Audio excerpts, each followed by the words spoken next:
On testing the channel today. I'm gonna announce in a second what I'm gonna be doing.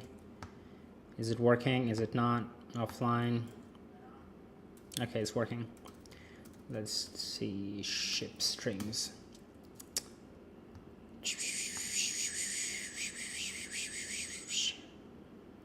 Yeah, first I need to see if things are working well or not. Okay, let's see if ship streams is actually showing up that I am streaming or not. Probably. Wow, there's like a lot of people now. So you can submit a profile. Well done, well done. Okay, that's me last streamed. Come on, it should be up. 3, 2, 1. No, it's not how this thing works. Oh well, cool. Ooh. 0 people watching. Cool. Okay, so just for a second, the experiment, I'm gonna try not to promote my feed right now, and I'm just going to do, what am I gonna do? So okay, the challenge for today, I'll be doing Python for the first time ever. So I'm a JavaScript developer, and within an upcoming hour, I'll write something very simple in Python. And again, I have read Python code before, but I haven't really actually coded anything sophisticated or even anything simple as well. So it's basically like Python 101. You're gonna see me being tortured and kind of probably gonna be making a lot of super stupid mistakes. Okay, let's create some environment. Oh God, my laptop is already slow. It's not super exciting.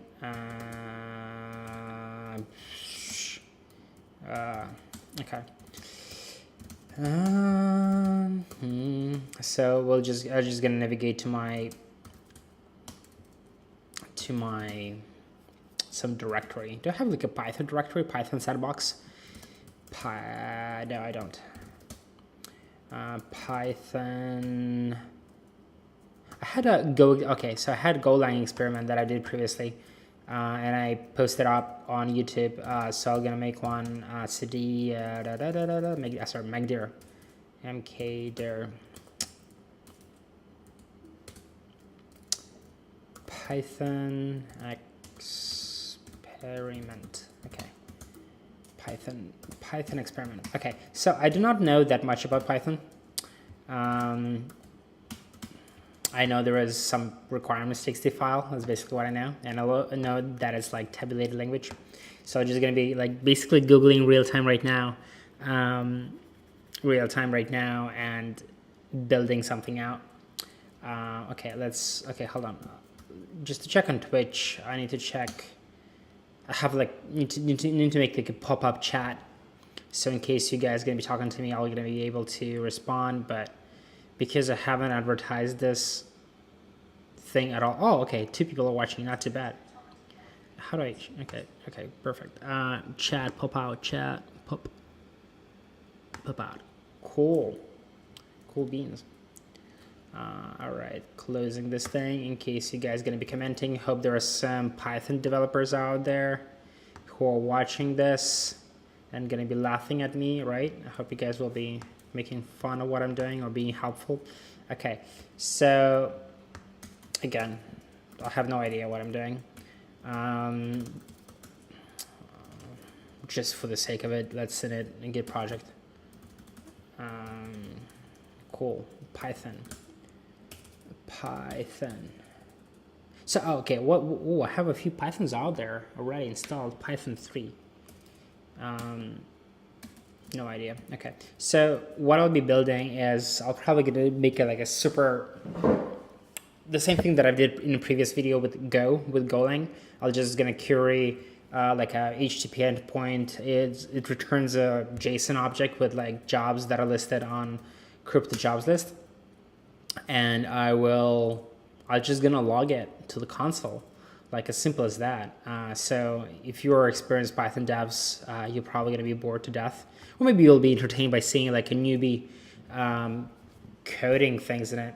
But I imagine, imagine it shouldn't be too hard.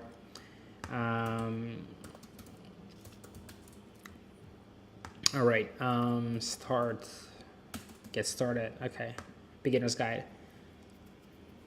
Completely new to programming? No, I'm not completely new to programming. I've been programming for years. I think it's been a decade actually. It's quite a while. Frequently asked questions. Introductory books. How do I, okay, init a Python project. I'm sure like in JavaScript world and there was like npm init, that's what people would do. They should really like initiate like a package JSON file, but I'm sure there should be something similar in Python world. I might be wrong. I have no idea. Wow, what's going on here? README RST, Python setup. Is there like Python init? Anyone knows what's the Python manager? Sorry, Python package manager. Is there such a thing? Okay. I'll do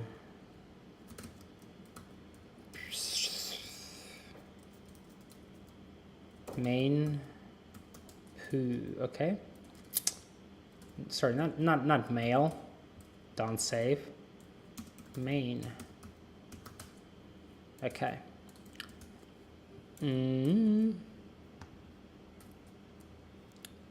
Creating and running your first Python project. Okay.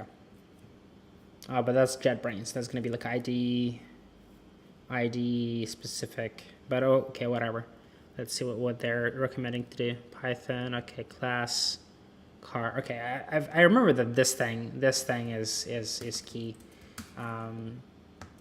Basically, if this program is being ran as like the root, it will start this, right? And I want to just, okay, whatever. Let's try this. Hello world. Let's just ensure that things are working right. Python 3 main poo. Yay. How about if I do Python main poo? Okay, works as well. Cool. Well, true. Okay. I'm just reminding myself what's this syntax like in Python. So there is like def. Def is used when you're defining like a function. Car, it's class. Okay, you can have classes. You can have, okay, I guess this is like a constructor thing. Similar thing to constructor. Actually, one of the things, like off topic, one of the things that I realized that might be cool about streaming or like recording on video getting started, even though it's like super embarrassing, like people think that I'm like a newbie to programming and they will like probably, potential employers or whoever is going to be working with me, they'll say, oh, this guy sucks, he doesn't know anything. Well, I don't know anything about Python. I know a few things about JavaScript, but I think the cool thing here is a lot of people who make who actually teach programming or write some content around how to get started, they can actually like watch videos like this or streams like this and kind of learn what are the typical mistakes or how people think about or what kind of roadblocks they face. So they will be able to hopefully explain the content or like the programming language better, right?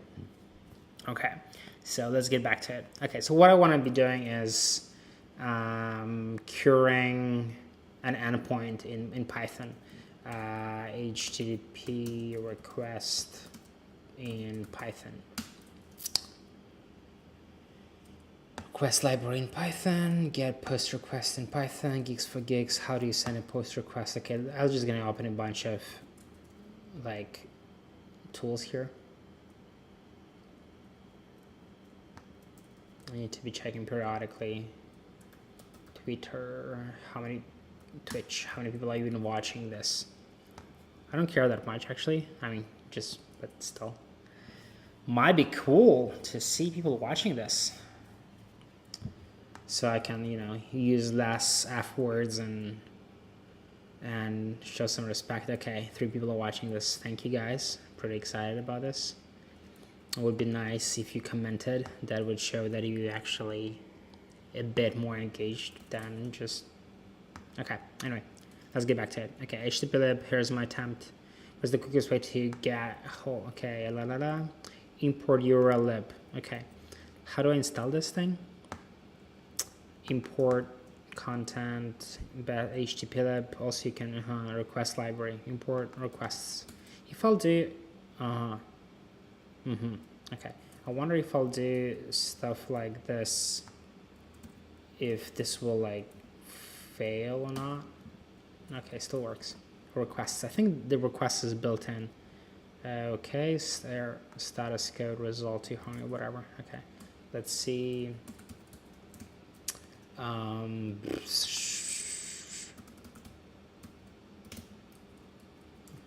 We don't need any auth, right? How about now? Hello world. Okay. Print. I've like for many years of, well, not too many years, but for some time I wanted to learn like additional programming language, but I've been just like procrastinating and been lazy. But so like doing these silly streams is something that is sort of motivating, sort of puts pressure on me. Right, requests. Okay, there it is. Requests. No idea what I'm doing. Requests. Requests are food bar example are place headers content. Okay. How do you print out the whole object? I wonder in Python. So like I just got response, which is like super. I'm sure like there are other attributes to this object, but okay. Here we go. HTML. Cool. Python print object. I don't know if this if I'm even Googling this thing correctly. Maybe I'm not asking the right question. But basically, like, you know, in JavaScript, if you output, you can like console log the whole object and it will like show all the properties of that object most of the time.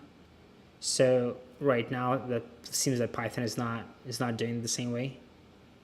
So I wonder, how do I make this work? REPL address. No idea. Requests.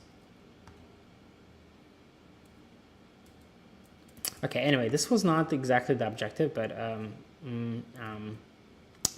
content parse. Okay, maybe Python is like way too easy.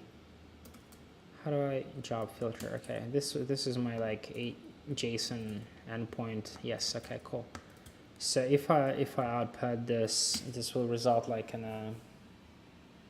Yeah, it looks like a. Okay. It got a JSON object, but it's in a string. So I need to convert from a string to JSON, or whatever link or list, whatever Python data structures are. Have no idea about data structures in Python. JSON Python string to JSON.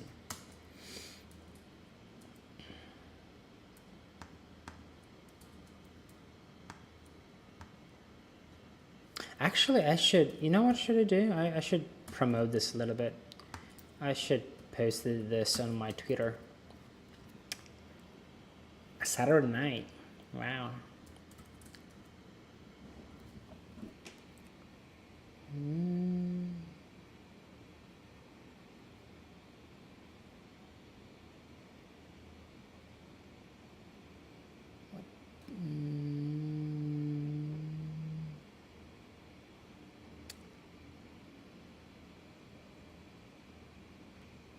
All right.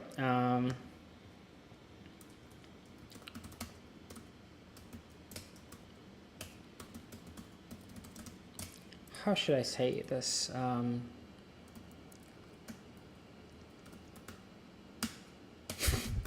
I just want to have a right one. Okay. For unplanned.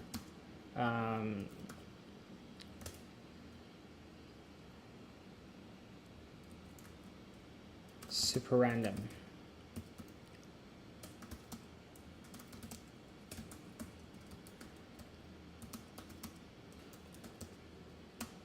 my first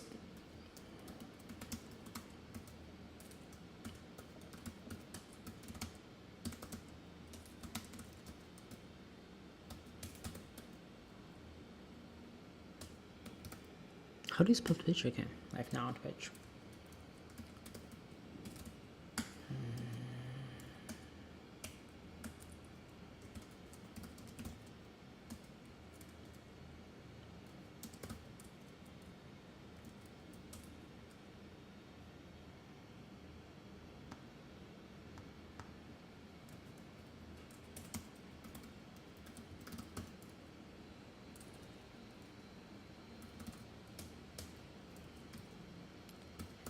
Is there like there? I remember there was a snake.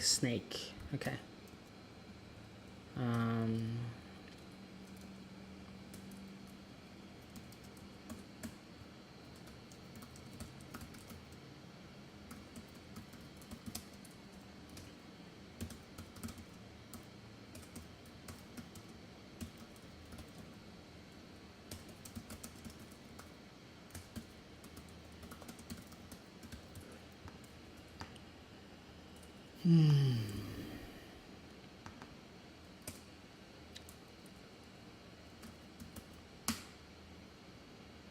All right, cool.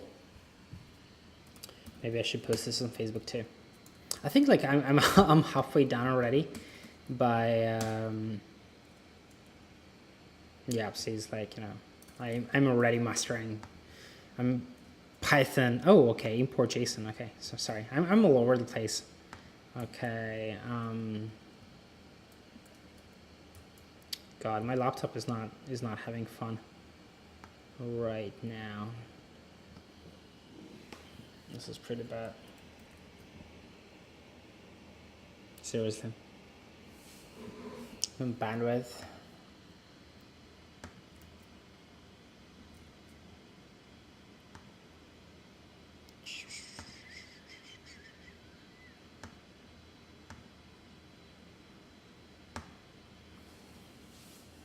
Okay, this is getting nasty in terms of OBS is taking most of the streaming software is taking most of the CPU. That's not fun. There should be like a site that suggests you different optimal configurations for depending on your laptop.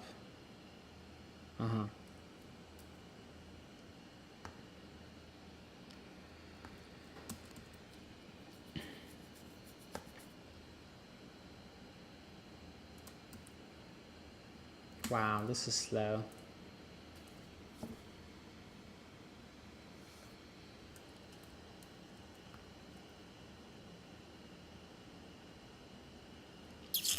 Super sad.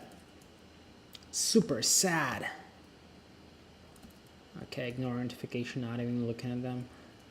Okay, let's go back to the thing. JSON loads, So we're importing some JSON stuff, right? Import requests, import. I like that so far. I'm not even like installing any dependencies. Seems that JSON has all the things out of the box, right? Okay, and oh, right. One of the things that I always wanted, like, not to use braces.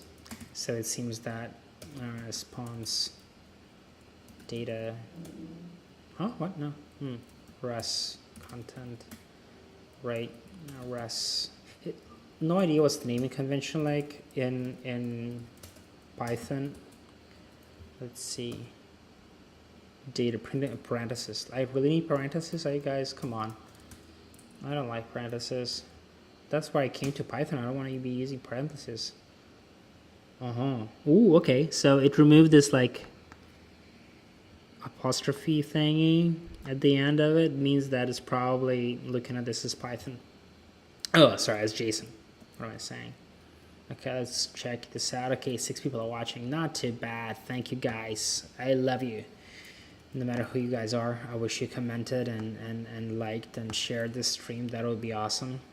That would make me smile. All right, JSON loads. Okay, so far it's pretty straightforward. How do I iterate over JSON file? Decode. Loads. CJSON. No idea what's CJSON. CJSON. Okay, so what if I iterate over an array? Let's, okay, I will not Google this, but I will just like try to like improvise for in data, something like that. I'm probably like, I don't remember how loops work in Python, but I'm just gonna try. Probably is gonna throw an error, but I'm just like, ooh, wow, okay, it worked. Look at this. What about if I'll do, so okay, first of all, these are jobs, right? So jobs for job index. Again, I'm taking my API call. I have like a weird naming convention for now. It's just because I've been doing this super fast, so filter job, and it responds with like list of jobs from crypto jobs list. These jobs, right? Okay. Right. So okay, let's see if I iterate over this. Okay, index, no such thing.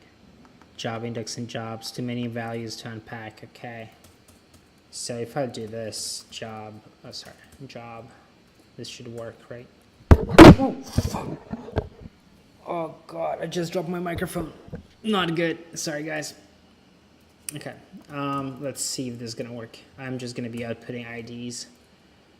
Hope you're not gonna kill me for my microphone. Okay, not too bad. Outputting IDs. So how about I put job titles? Job title.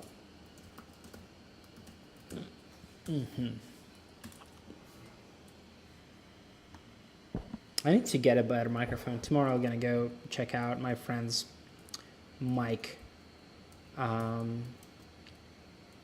so I can do this a bit better. Bitly link. I think I had Bitly link somewhere, right? Yep. Wow, I'm loving Python so far. It seems that like what I've written, come on, too many tabs. What I've written so far is like even neater and like cleaner than what I would do in JavaScript, and more than that, even cleaner than what I would have written in like CoffeeScript. And one of the reasons why I've been doing a lot of CoffeeScript is that I like that how clean it is. Like you don't need to use semicolons all the time and stuff like that. So that's pretty exciting to me. Okay, what else can you do here? What else can we experiment with Python? I should like, I'm gonna be doing this thing with more programming languages, so I better come up with some exciting, simple program that I can write. Writing a JSON file, reading JSON. Okay, that's not too bad. That's not too bad. How about we start like a simple web server?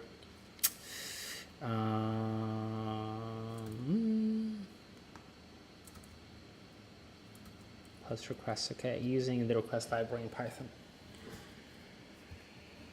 Okay, well, that's pretty easy.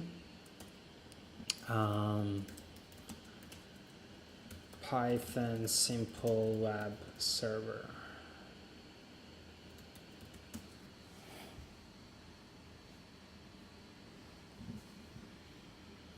CLHTTP server Python.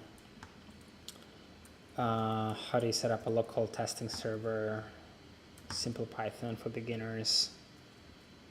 Really simple HTTP server. Yeah. So I'm just gonna open a bunch of tabs and see what's gonna happen there. And okay, like Django I think is the most popular framework for Python, but I heard it's like pretty large and bulky, so I'm just gonna use the other one that I heard of is Flask Python. I've never used it before at all. So okay, of course I can do this, but I don't really need to. Okay.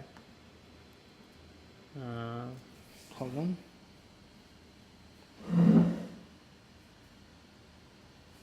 Okay, all good. I'm still alive. I thought there was a bug running on my toe.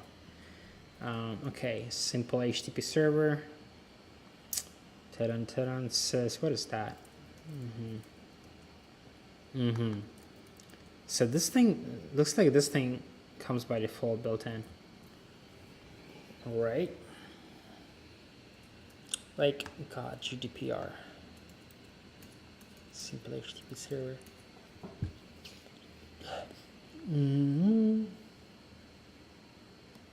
Oh, well, cool. So that's comes by default. It comes in Python in the simple HTTP server that provides standard get and hat. That's it. Does it provide like post and put and patch and a lot of sexy things? No. So no. Oh, okay. That's not a very big tutorial, but I did like the layout of the web page. Okay, more reading here. Let's close this. Flask. I'll just open this meanwhile. Doing way too many things. Maybe I should stop. Okay, import. Oh, socket server. Maybe I should use sockets. Okay, maybe that's. I'll do this later. For now, I'll just. Where's my port? Okay, let's make it 8000. Variables are assigned like this. Handler. Ooh. No, I'm not very convinced. Not very convincing. Using Python. Okay, let's do this. Nope.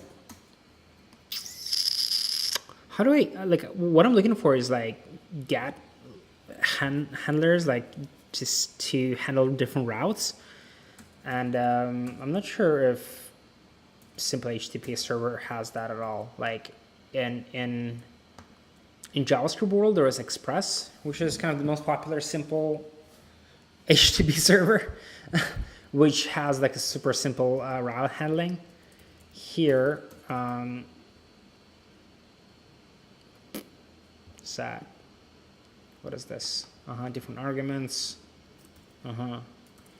Routes. Python. Okay, let's see.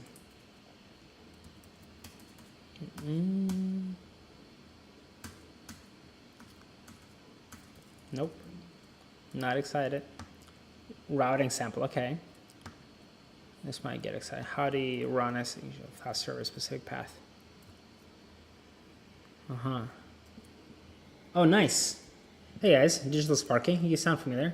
If you're using Python 3.4 HTTP server, yay! Thank you guys for finally commenting. That is exciting. Okay, run. HTTP server. Okay. Does this library come by default? Hold on, I want to first check out whether simple server. Maybe that's still not what I want. But I still want to try simple HTTP server since I started with it. If there is like a way to handle routes. Routes.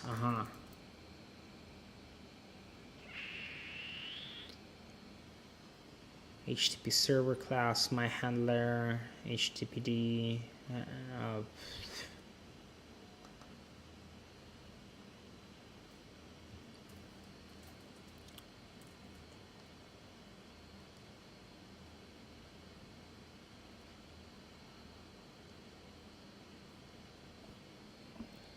This looks. This looks way more cleaner. Server class. Okay, HTTPD. Do I need to import this somehow? Import. HTTP server. Okay.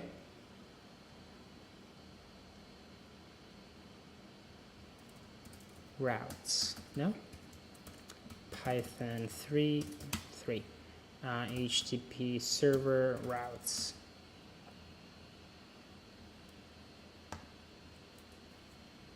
I wanna like handle routes right away.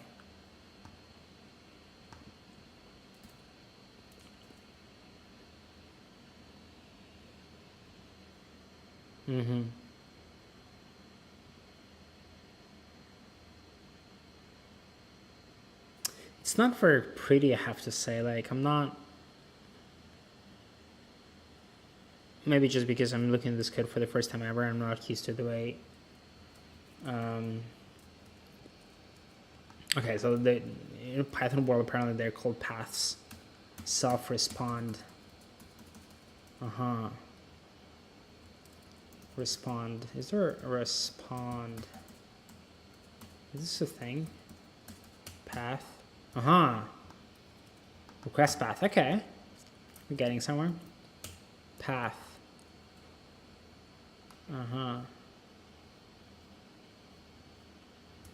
Okay. Let me try to understand what's going on here.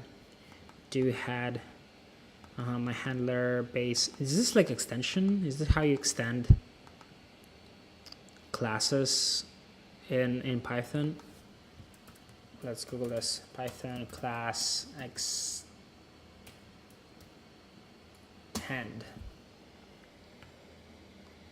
Again, I've never done Python before, so I'm just going to be Googling some simple syntax questions.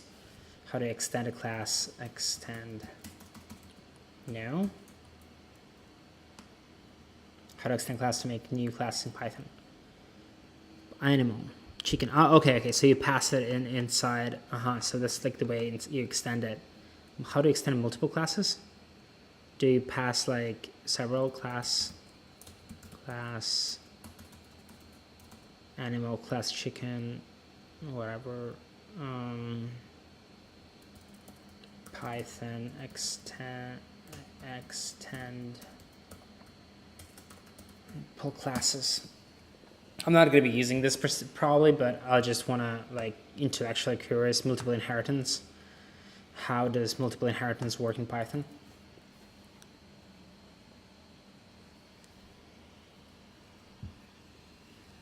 Wow, super fast laptop. Okay, for a second, but this is like question. Is this actually how it works?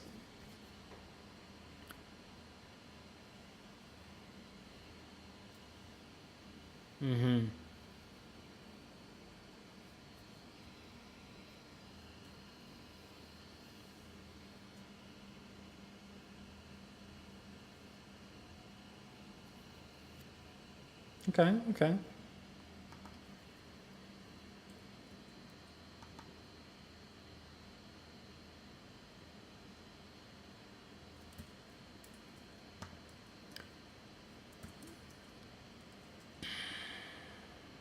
Interesting.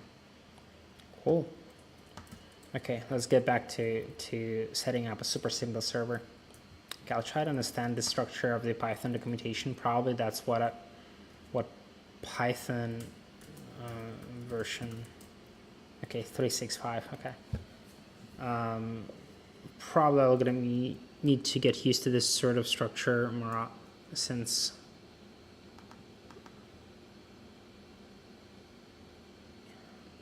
I'll need to get used to this structure if I'm going to be using Python in the future. Import time. Why do I need time? Just to log things? Okay.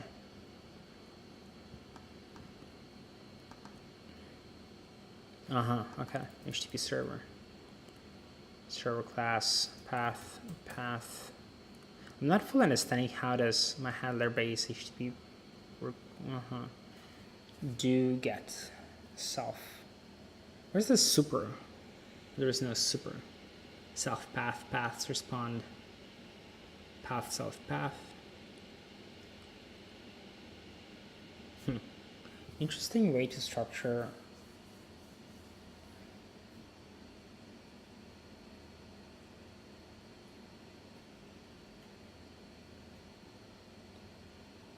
Okay.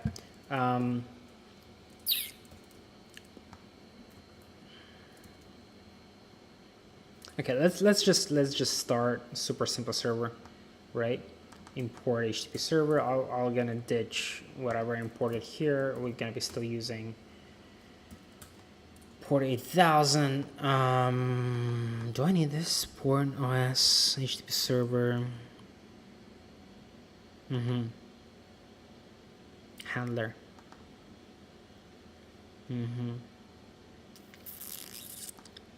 Okay.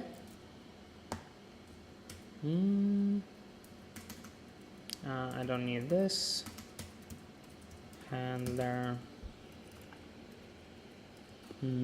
Port TCP server socket. What? No, I don't need sockets. Do I need sockets? No, I don't. HTTP handler socket server. I don't need a socket server. No, I don't. These guys just want to use it. Serve forever.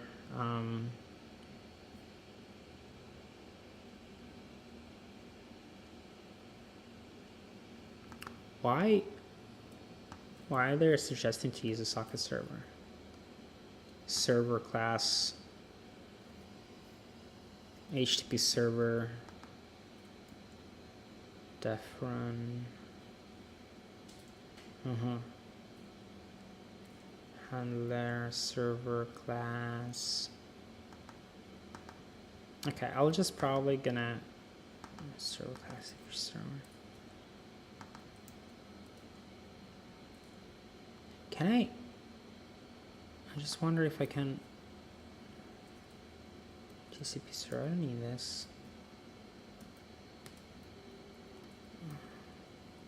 Can I just do something like this? HTTPD. No. Or can I? Server address, handler class, handler. Oh shit. It doesn't make sense. Server handler.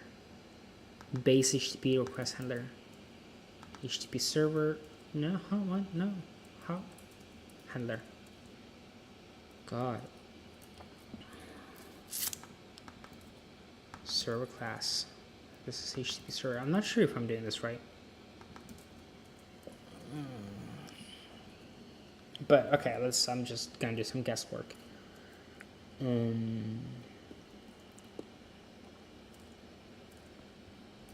I had some examples here somewhere, right? No?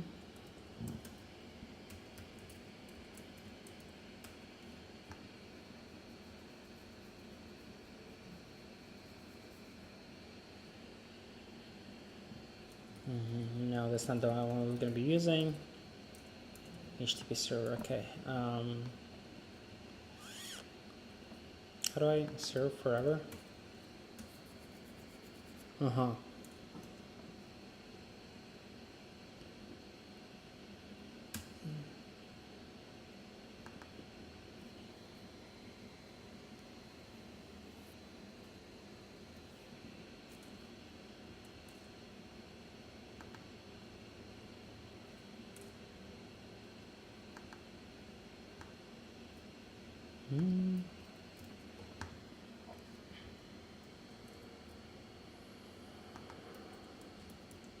Server class HTTP server, right? Server class HTTP server.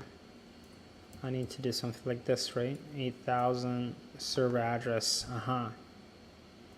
Okay. I'm getting there. Am I getting there? Handler class handler. Okay. If we start this, what's gonna happen? Hold on, sorry. Serving at the do you want application Python to accept incoming or allow, please? Let's see, localhost 8,000. Magic. Okay, not too bad. At least there is, so raw in Python you have to pull the path out of the handler. Hold on. And then respond to your route that way. It's super low level. If you want to use higher level, Django Flask. Yeah, we'll see if I'll do Flask later. But again, I just want to make this stream super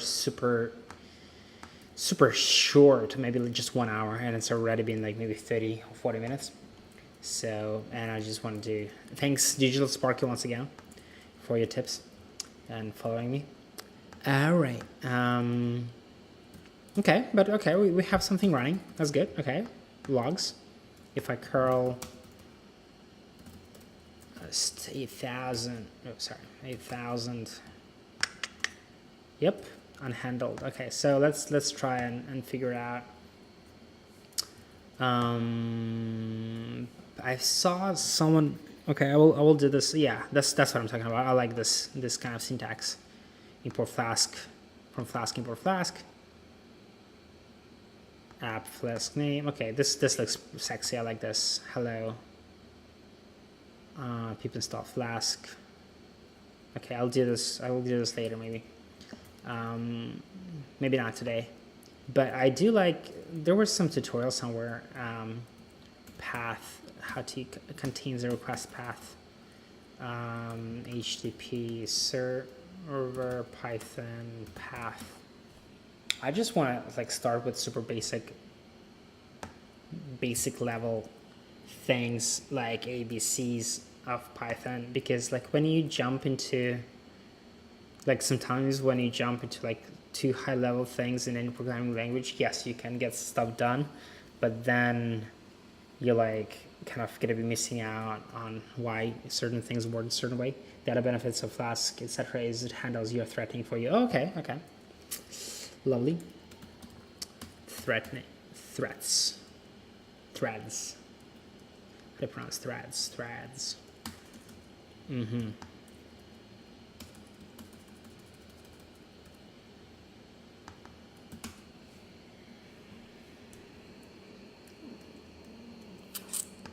Is this a different link or is it the same link?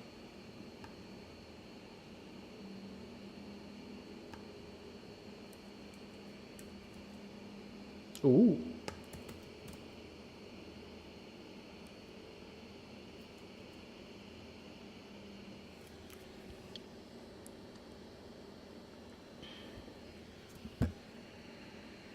Okay.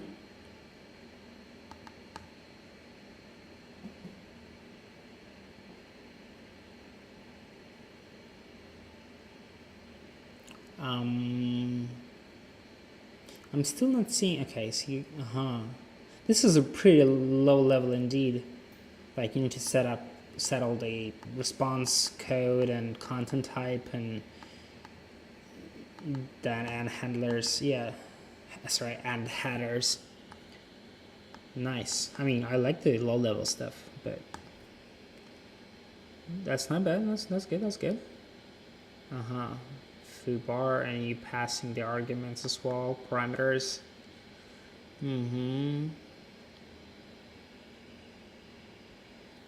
But I still want to see like if there is like a super simple way to handle just like a specific route where I had a page open somewhere with like routes where there was like a list of different paths and different response codes that corresponded to each path. Like ideally, I do want to. Oh, come on, I close this Flask page. Flask Python.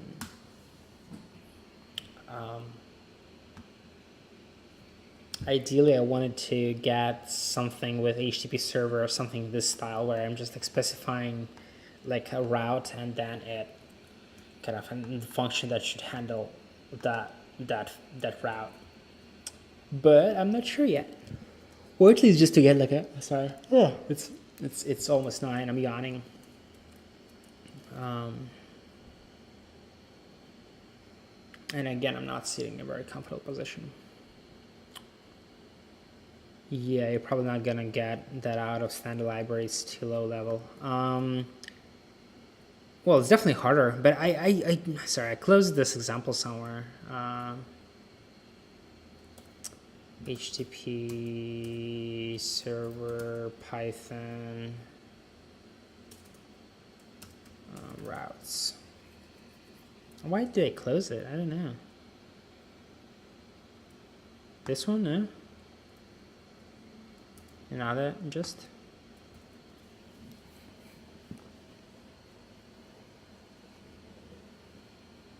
Yeah, okay, here we go. This is not, like, this is at least has certain promise of the direction where I'm trying to go. Okay, so like they abstracted like headers, so like you're setting the content type and status, but I think this is like an object, response, self paths, handle HTTP. Why do you, is this?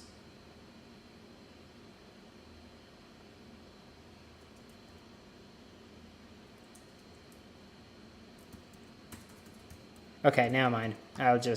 Maybe I'll do this some other time. I'll just do Flask.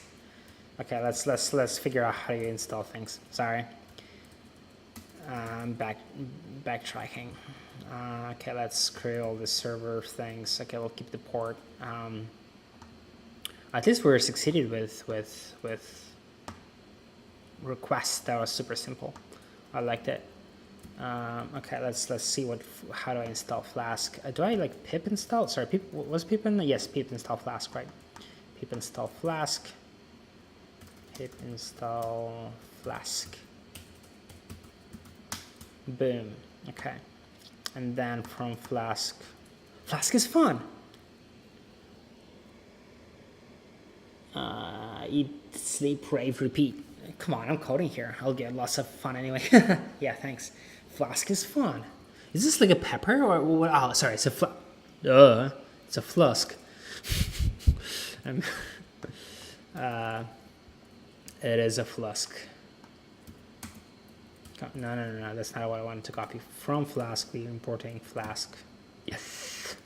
Shall I, like, is there like, standard approaches to the way people format like imports? Like, do you put this at the bottom, at the top, like the longer imports? I don't know. I usually, like, when I program JavaScript, my Node apps, I usually like the simple basic things I put at the top, and more like complex heavy things or more specific, project specific or business logic specific, I list them at the bottom.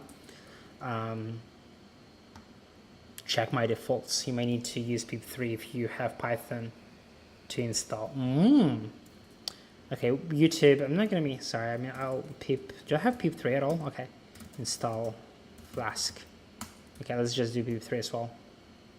Your using pip version, however, is available.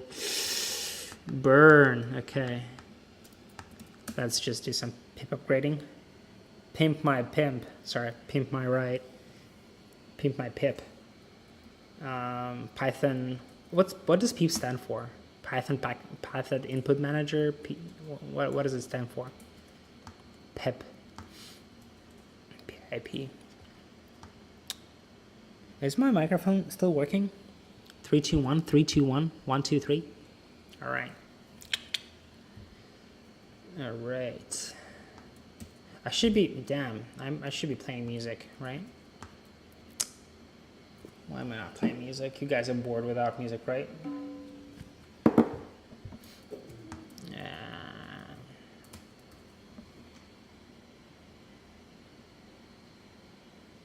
Yep. Let's try some music, guys. Sorry, I'm gonna get distracted for a few seconds and start playing some music, guys, right? Just for your entertainment, yo. All right, some music. Yes? No? Okay. Yay, music.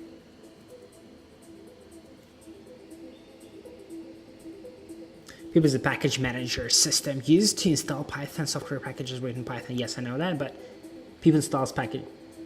Oh, it's like one of those, yeah, recursive acronym.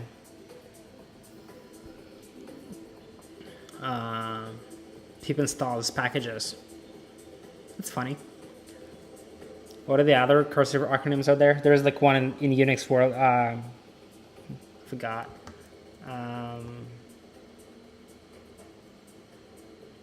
GNU is not, like, GNU is another recursive acronym. Is not Unix.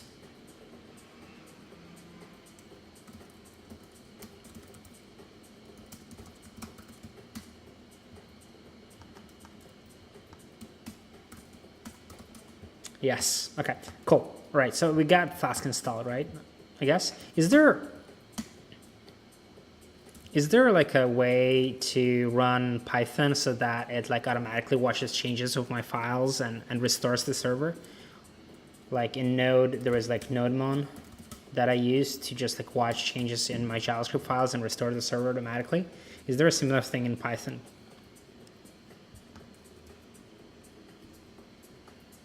Sounds like Digital Sparky seemed to be a Python expert.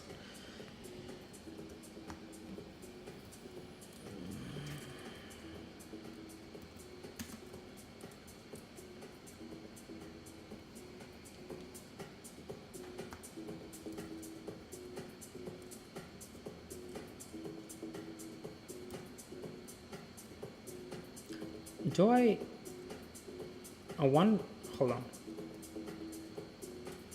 I wonder if this is gonna work if I'll keep it outside. Probably not. Do I do something like this?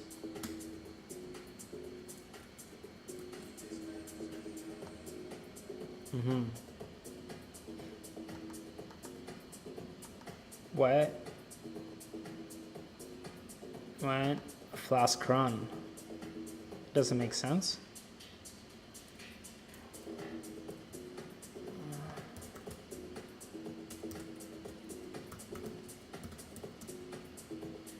So by using pip, it right away creates requirements file. Ooh. Cool. I like that it's a TXT file. It's like nothing like overly complicated like JSON, like package JSON in JavaScript world gets like super sophisticated these days with like a lot of nuance if you use it correctly. Okay, anyway, main Flask run. Is that the way you, how do you run it?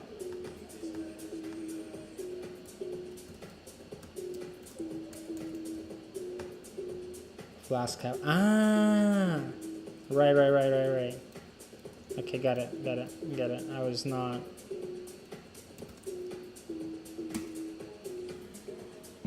Do not use development server in production environment.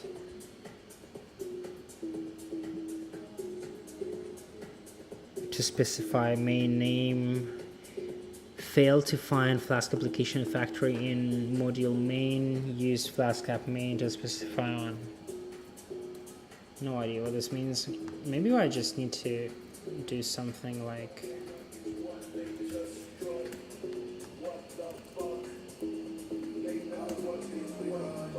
Oh, okay. Yay, huge success.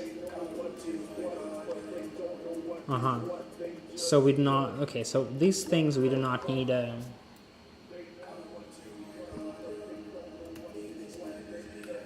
cool, interesting. So it just returns last,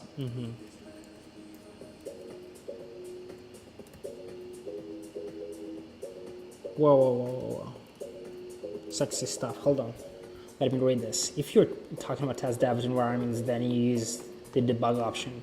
It will auto-reload a Flask app when the code changes happen. App run debug true or from the shell. Thank you, sir. Nice. Okay, so I guess I do something like, can I do like multiple like this? Will this work? Production, no, it's still production environment. Flask debug true. Can I just like pass to?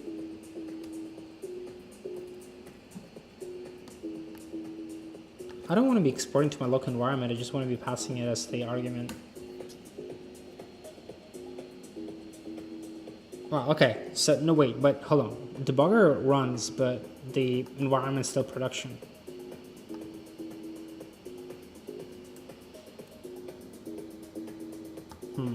Okay, let me open this thing. Hello world. Response? No response. Cool. Okay, how do I get to like it's like if there is a debugger pin, that means that it's running somewhere, like on some port or something, right? Where is it running? Like the debugger thing, possibly. Flask debugger debug. Python m. What's m? No idea what's m. Anyway, well, okay. Let's just see if this. If the changes will actually be picked up. Okay, reloading. Lovely. Okay. It's actually working.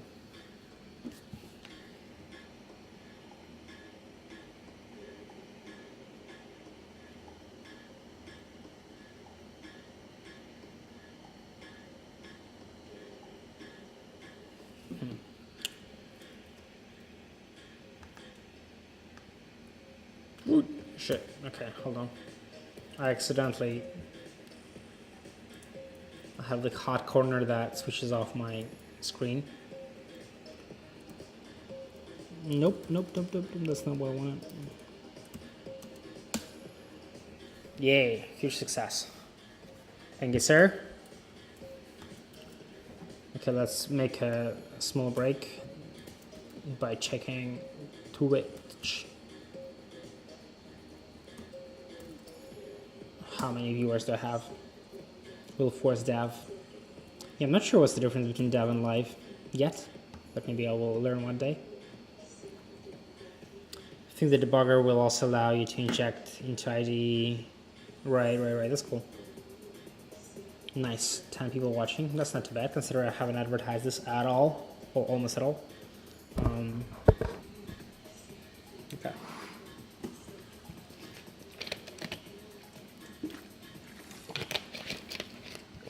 Right, I'm gonna go sit on my floor again. Same thing I did while streaming the last time, because my current setup is not very encouraging for. All right, no way talking. I wonder if you can see me at all.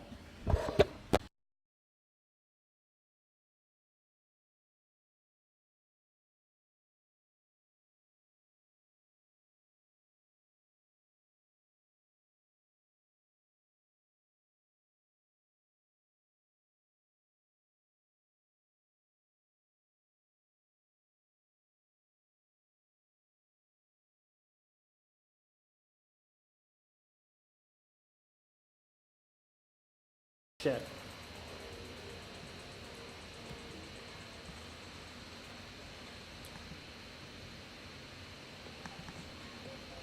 One, two.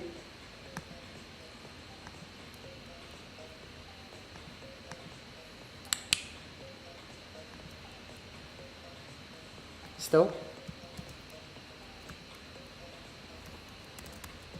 Work seems to be working now.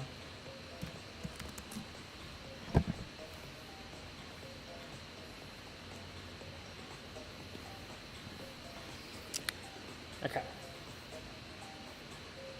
That's some nature. It's pretty fake, but it doesn't matter. Okay.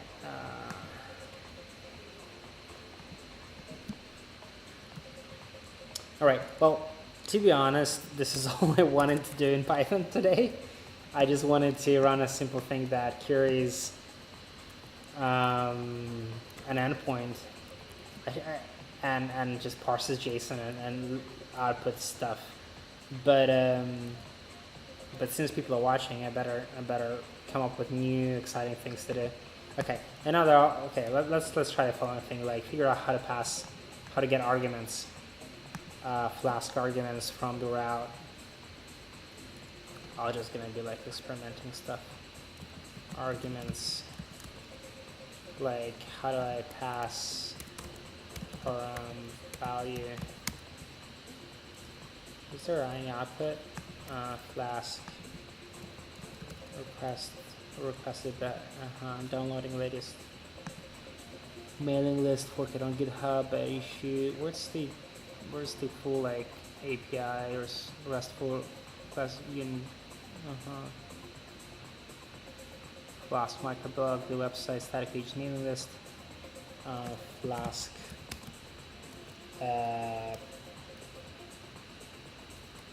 gapped arguments, read the docs. I can't even read or anything right now. Read the documentation. Awesome. I'm surprised how patient you guys are. You're like watching me do this like weird stuff. By the way, I am working on getting a better microphone. So that is like a lavalier or whatever it's pronounced. The one that you clip in a shirt. I think that's gonna be useful, and you guys enjoy that a bit more if I'm gonna be making more videos like this, right? How to get parameters, okay.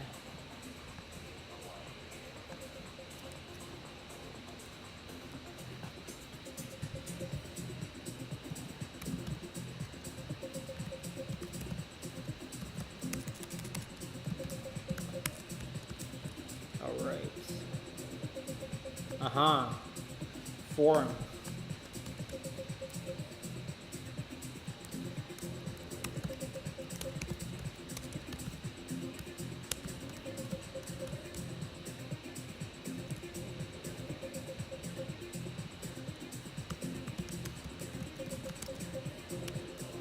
What port where I'm at? I was on port 5000, right? Nice. No such thing, right? 544. Okay, so it's 404 out of the box. Nice. Very. What did it say? It's not happy with request is not defined. Right? Ah. Route. Daf login. Daf hello. Route. Login. Request args. I should just maybe use args where there is no hold on. It doesn't understand requesting, right? Request args. Route.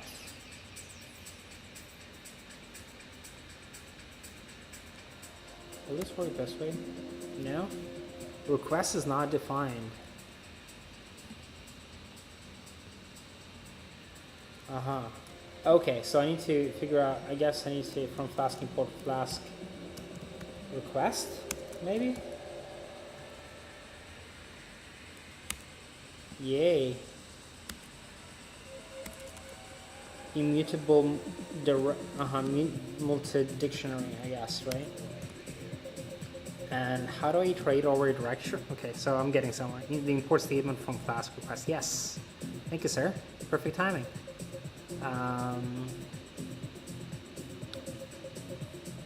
Args get. Like, I wish that I could like just log all the attributes of this object, like request args, because right now it's just giving me like a signature, a commutable dictionary, and then like a glimpse of its content, but it's not giving me like all the other arguments, or like functions and get. Nice. Like how do I iterate over it or things like that. Very okay. Okay, that's not too bad. All right, Python expert, Flask expert. Okay, I'm kidding. Of course not. I'm just like, I don't know what I'm doing. Ooh, PyCache. What's in PyCache? I'm just like mindlessly exploring what are the things. Actually, let's figure out what's the structure of this whole thing. Okay, PyCache. If I do, let's do that. Main.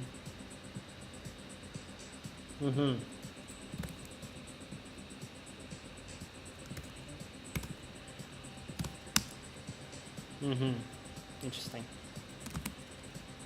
Can like cat handle this?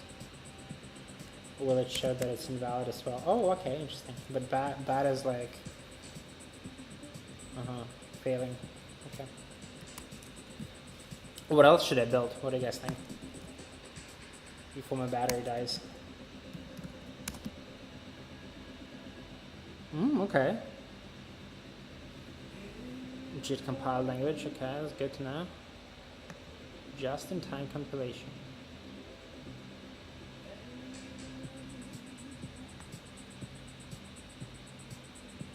Ooh. One person watched this. No one's caring. Okay, no respond. Nah, okay, no one care. Okay. Wow. People watching.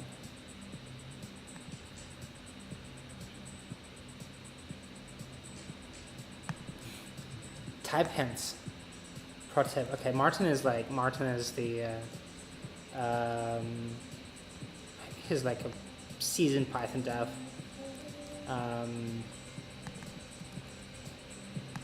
I can't comment much because I'm not like if I were a Python expert, I would be able to like say, oh, this guy's awesome, this guy's not. But I'm pretty sure that Martin is awesome and smart and all those years of experience and working on tech stuff.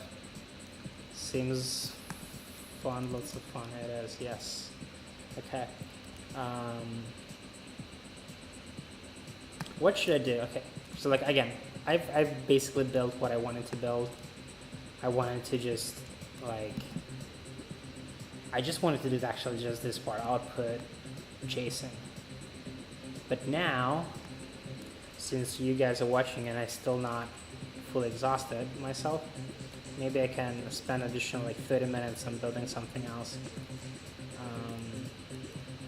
And learning a bit more of Python. What else should I learn about Python?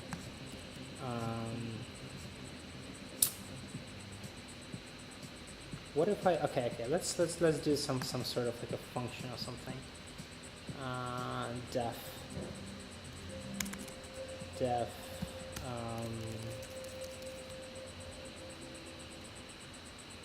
jobs. Is this how you declare a function? So okay, so what I'll do, I'll just do this and I'll return jobs. So what if I'll do, instead of this, I'll do return jobs.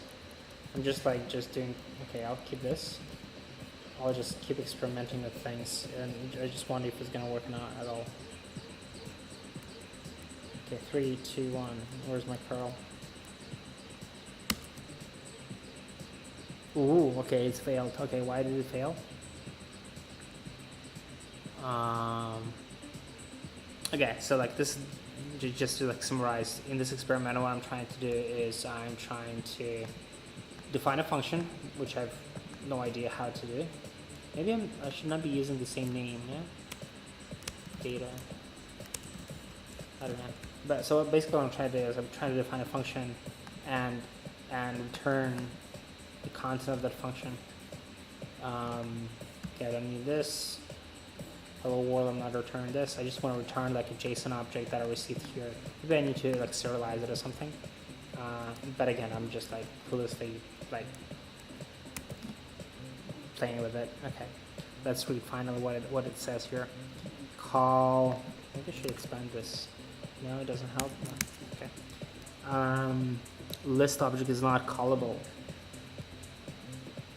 Did not return a valid response. The response type must be a string tuple response instance or VSGI. What he sees, I don't know what that means. VSGI, I forgot what it means. Callable, but it's not. But it was a list. Okay, very sad. It was a list. How do I string?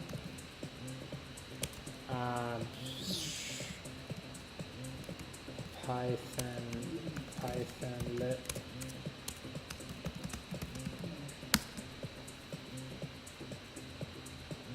Parsing arguments to functions, receiving them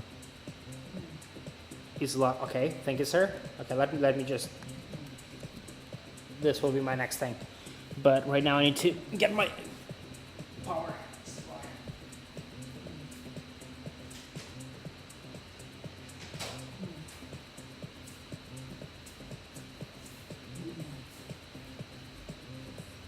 Power supply.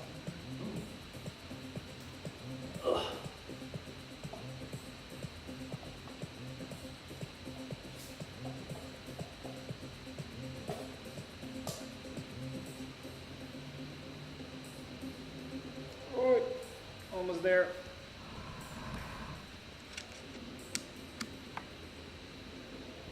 Oh, huge success.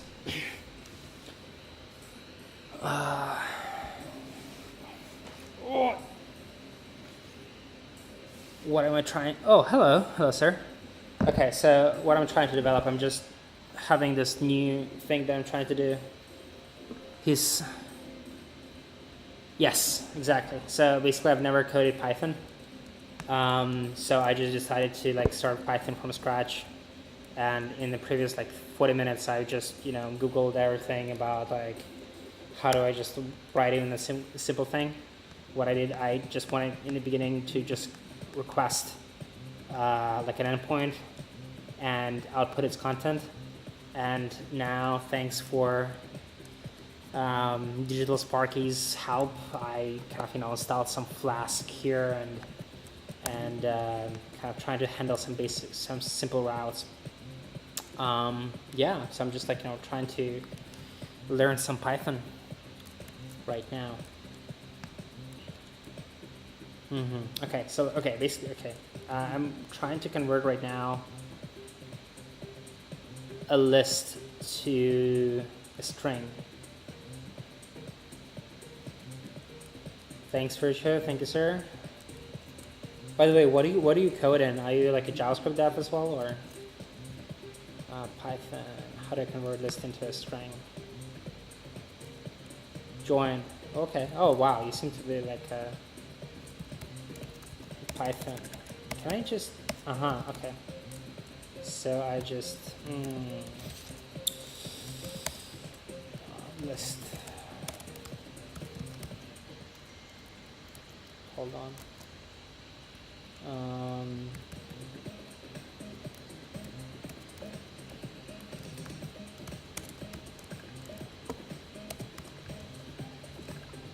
Oh, 1 second. 3, 2, 1. Is it doing something? Did it restart? In what?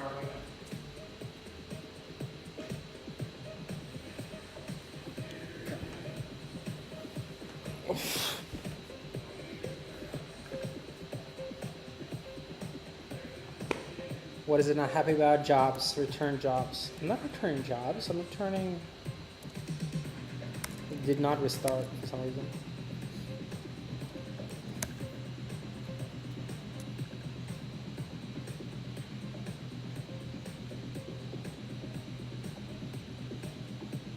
Still found a dictionary. Hold on. Closure Python person. Wow, what's a Closure Python?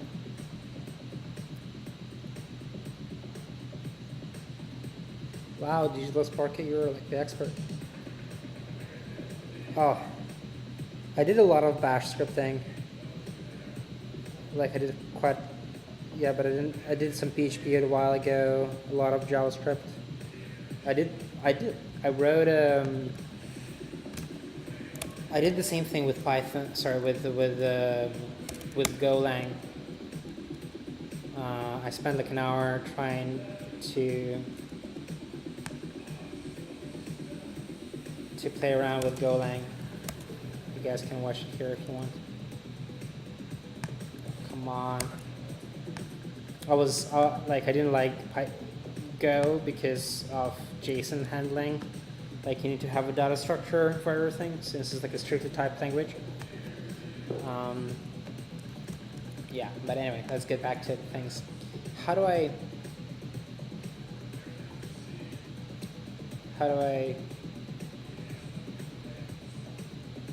join this thing?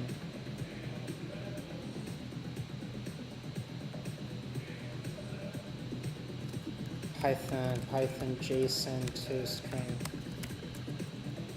Okay, use Python use type Python terminal or Python if you already have a tutorial. Yeah, I can do this. Where's my name? So I want to keep the logs right here. And now just Python 3.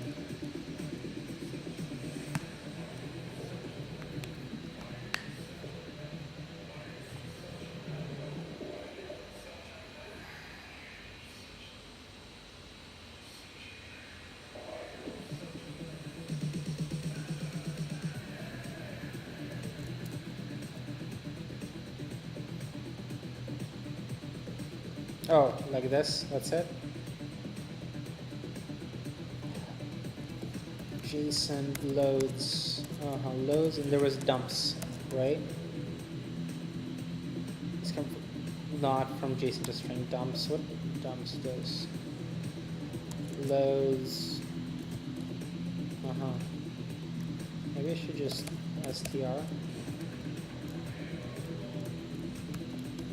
Will this work?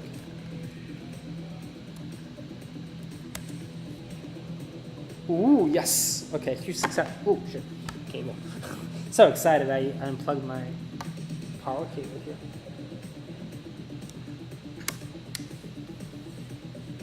Okay, we're getting somewhere. But I wonder if this actually responds with like with the header with the hold on, sorry, with the properly typed JSON.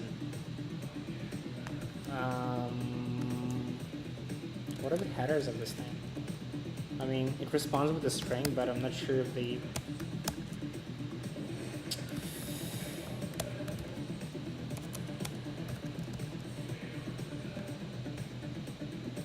yeah, how do you check for the A? Yeah,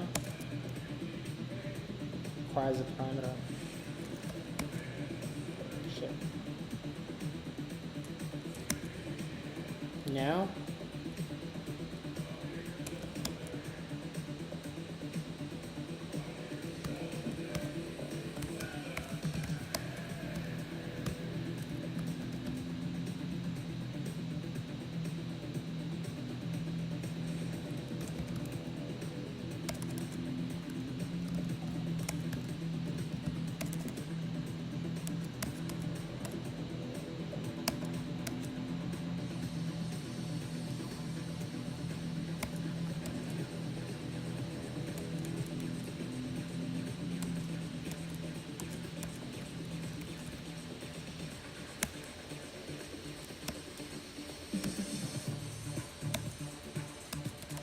Whatever.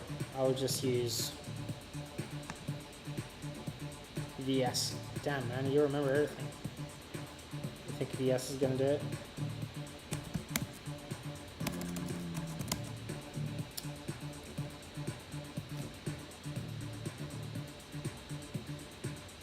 Yeah, you're right. Oh, hey, Andre. Good to see you in the stream as well.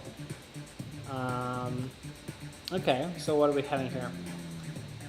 It is connect. Huh? Why? Why connection failed? It's not failed. Text HTML. Okay, so we need to set a different header. Sorry, different content type. Flask set content type. I wonder if there was like a. I guess like Flask is not smart enough to detect that I'm sending JSON and response mean type. Header. How does, so okay, I guess I need to request that, like, import a header as well, right? And if I'll do text JSON, hold on, it's application JSON, sorry.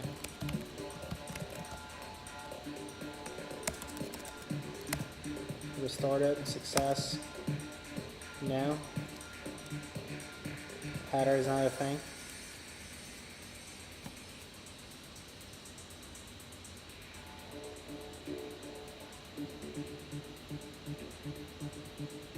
It's good.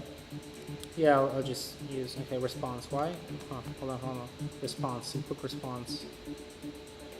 Oh, this doesn't work, sorry. I'm looking at different things. Response.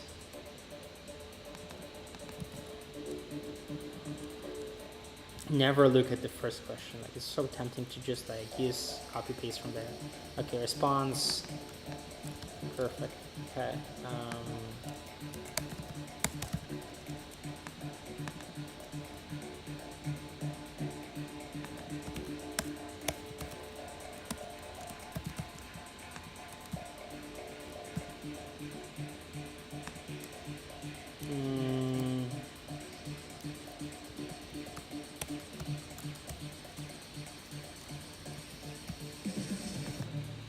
Actually, let's just.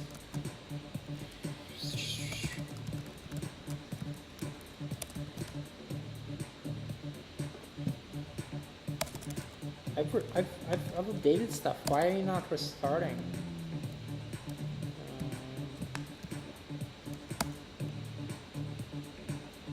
Okay, it's restarting. Nice.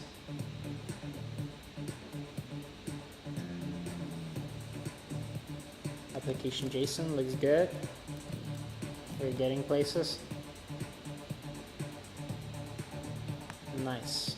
Is this? Expected what? Parsing issues? Why?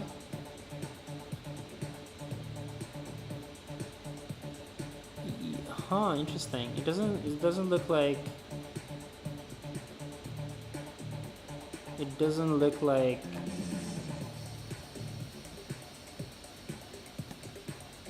Python is escaping all the, like, because I have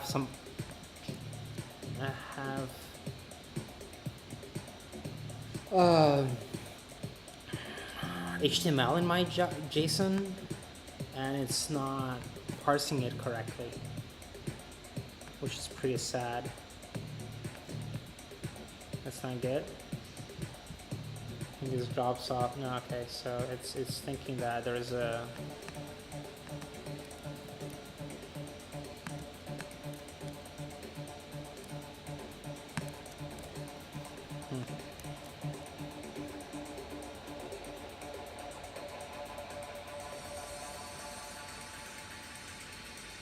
Okay, JSON dumps it is then. So str, okay, lesson learned. Always use JSON dumps.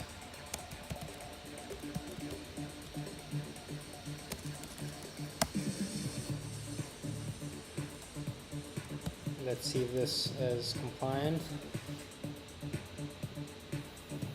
If my JSON validators are happy. Yeah, they're happy, okay. Okay, so lesson learned, don't use str, even though it's a pretty cool str. That's what I used before, right? It's a string. So I like that this function exists. Like it's like 3 letters. That's it. 3 symbols, 2 characters, and you already kind of string. But it's not a compliant JSON string. This is the jam. Okay. Yep, you're right. But I was still pretty impressed. Sorry, not impressed, but like it was kind of pretty cool that it was working. So that's good. Okay, what else should I do? Okay, you mentioned I need to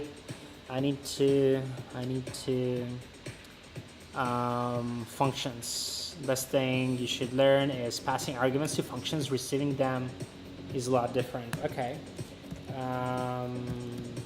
Python. Okay, Python. Passing arguments to function. Functions. Okay, by the way, before I forget, another thing, I'm just gonna list to do, to learn.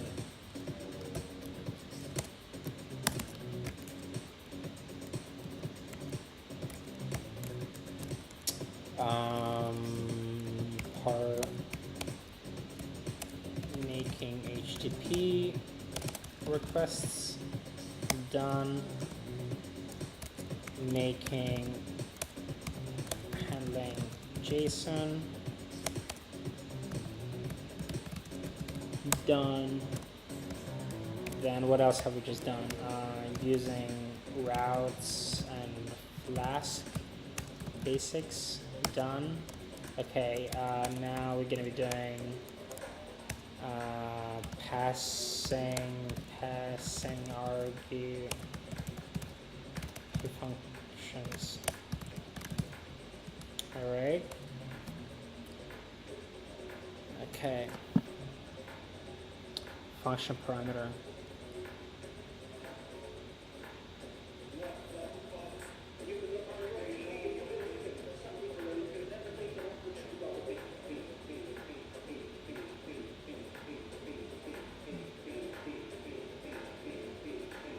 Hold on. Calling a function. Print me, okay. Doesn't sound very different. Pass by reference versus by value. Okay, this is important. My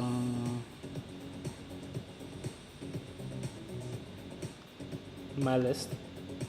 This changes a past list into this function.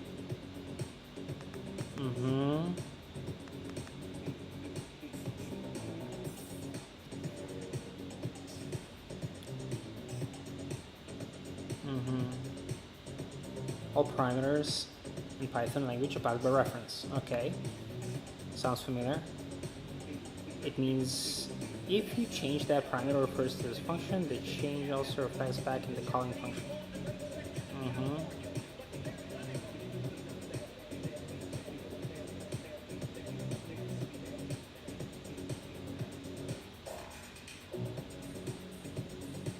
Okay, this is good to understand. Okay, definition is here. So wait, so how is it different then? Like why do you say it's different? Best thing you should learn is passing arguments to functions, receiving them is a lot different. Why is it a lot different?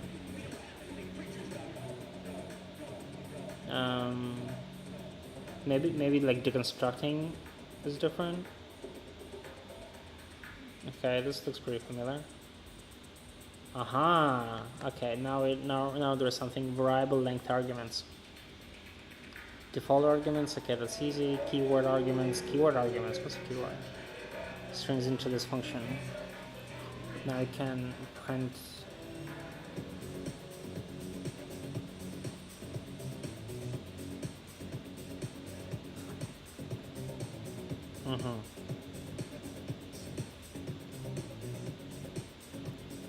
Oh, okay. So maybe what I can do is okay. So like let's remove this route. We're not doing this.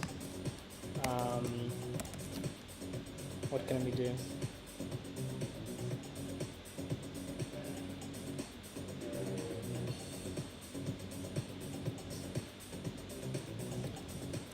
Hold on. Def test function. Nice, very, print. Nice. So the experiment that I want to do is I want to pass them in a different orders. I want to pass those arguments in like test function. So I want to do like nice, very. Let's see what's gonna happen. Nice, very. Okay, but now I want to do nice, very. Hold on. Still works. Okay. And now we're gonna switch the order. Very. If this is gonna work, as expected. Yes. Okay. Cool. That's interesting. So basically, it's almost like I reverse the order and it's like a list. I think there is a terminology for this, right? Keyword arguments. Keyword arguments are related to the function calls. When you use keyword arguments in a function call, caller defines the arguments by the parameter name. Yeah, that's pretty good. That's pretty interesting. What if I do not use what happens now? That's smart.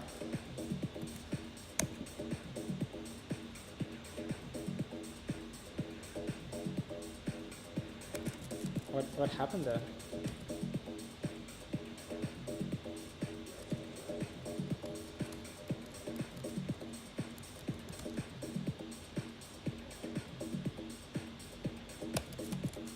Not reloading. It's sad. Test function. Come on, reload. What are you doing?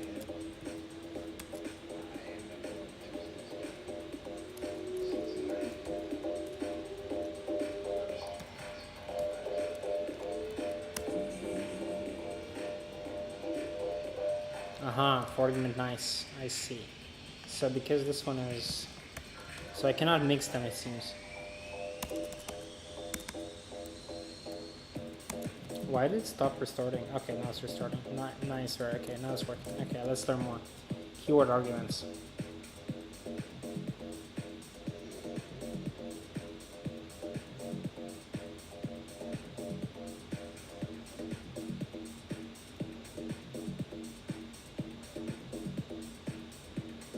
Default arguments. Okay, this is easy. We've done this. There's JavaScript alternative to this. Function definition here. variable length arguments. Okay, what are we talking? What is this thing? Form args. You may need to process a function for more arguments than specified while defining a function. I call variable length functions. Okay. Arguments not named in the function definition like required and default arguments.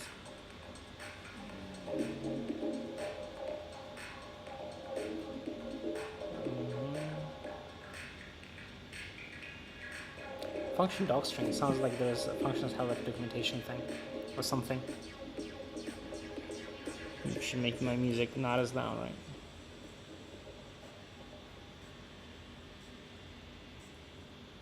Function suite return expression, right? Okay.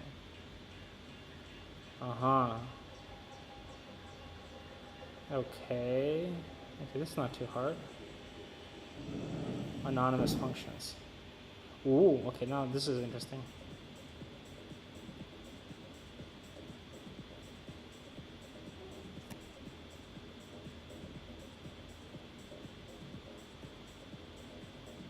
On a single statement, which is as follows. Okay, let's see.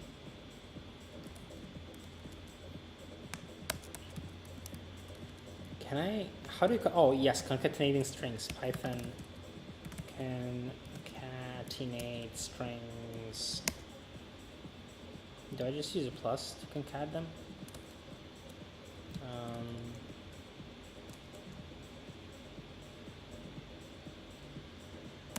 Wow, this is not fast. Seriously, you're just loading. Sad. Nice plus sweet. Nice sweet. Okay, nice plus one. Fail. STR. Shit, okay, wrong. Success. Okay, not too bad, not too bad. What if I'll JSON import JSON dumps one? Ooh, okay. No. Cool.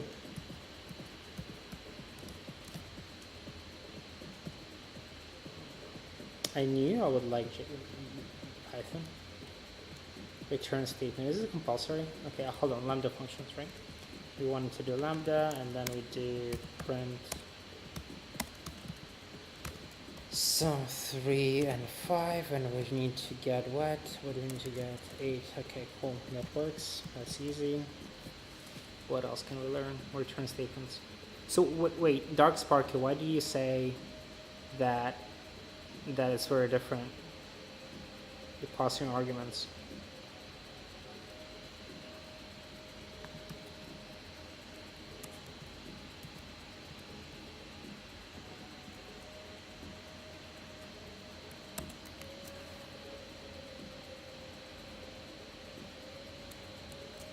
Oh, hold on, I have some stuff going on here.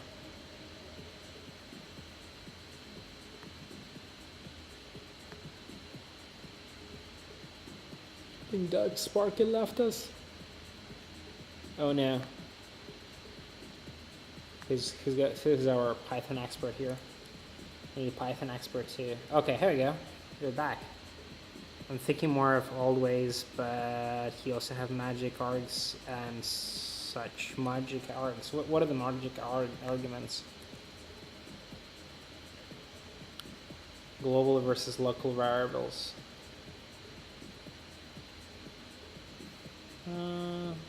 Total.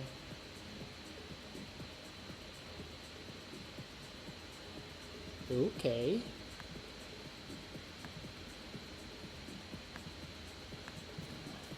Oh, okay. Talk to people watching. Not too bad. Ooh, interesting.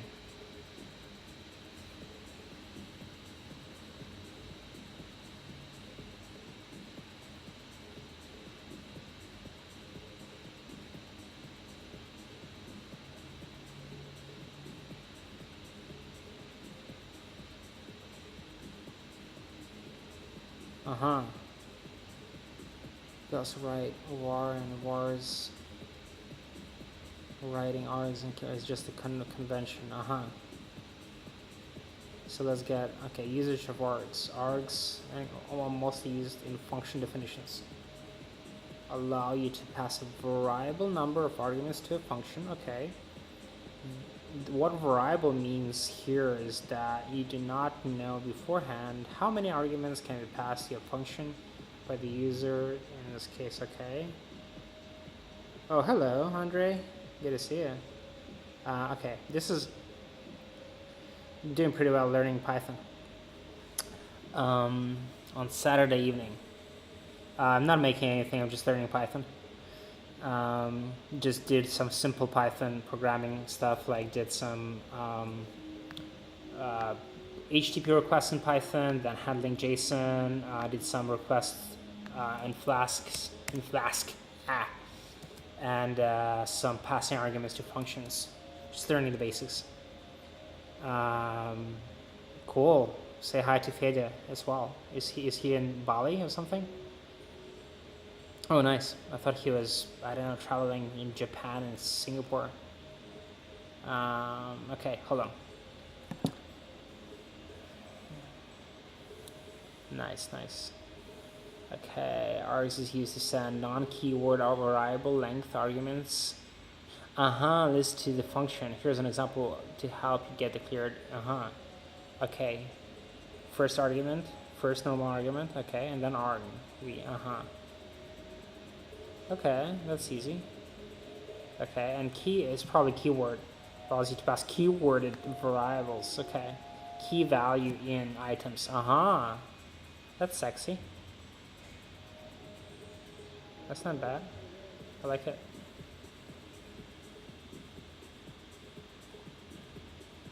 Can I make some AI? Maybe in a following video. Not at almost 10 p.m. now. Maybe I should do like some machine learning from scratch, like TensorFlow, because my CPU is not warmed up enough by OBS video streaming. So I will use TensorFlow to just melt my CPU completely. Right? That's what people do. Yes, machine learning. Okay, function call. 2 arguments, 2.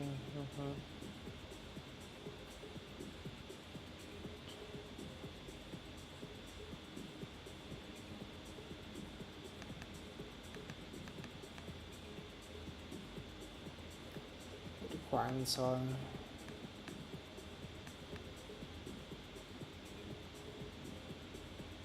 Oh God. Okay, here we go. Multiple results. Okay, when is this useful, by the way? When is it useful to return multiple results?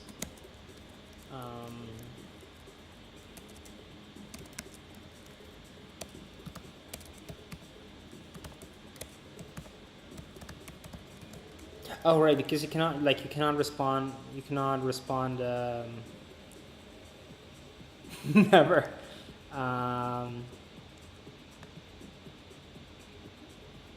Andre, I'm gonna kick you from the channel if you're gonna be misbehaving. Actually, it makes sense. Okay.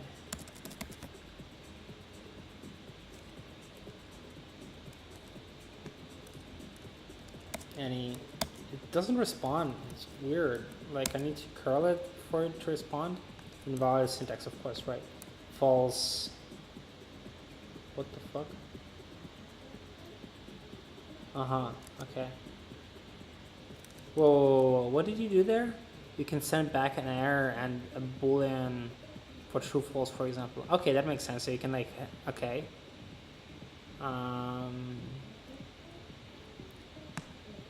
Andre, okay, I'm not gonna add you to as a friend.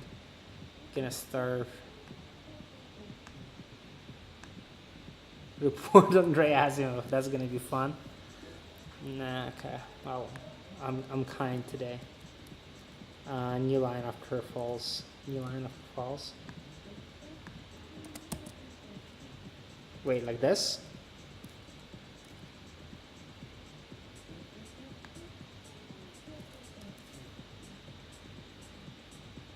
Oh, oh, right.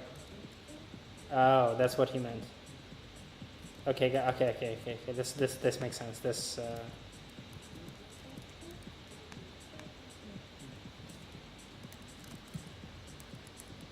This totally makes sense. Why are there 4?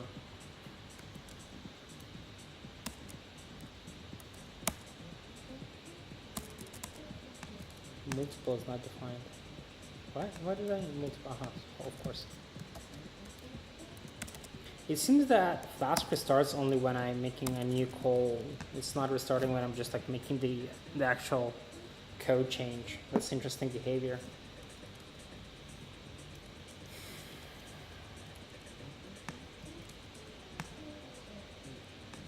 How do I kick Andre?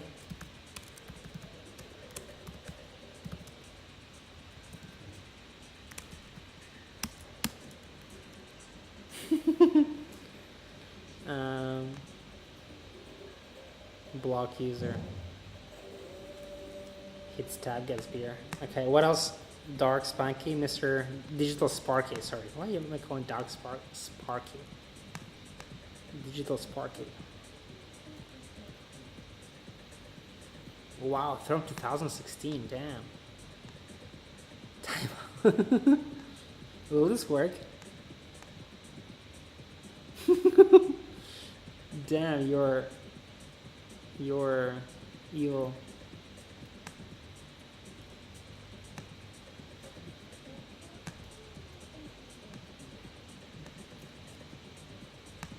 Okay, whatever.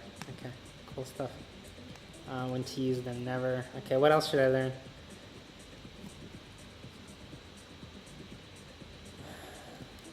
No, yes.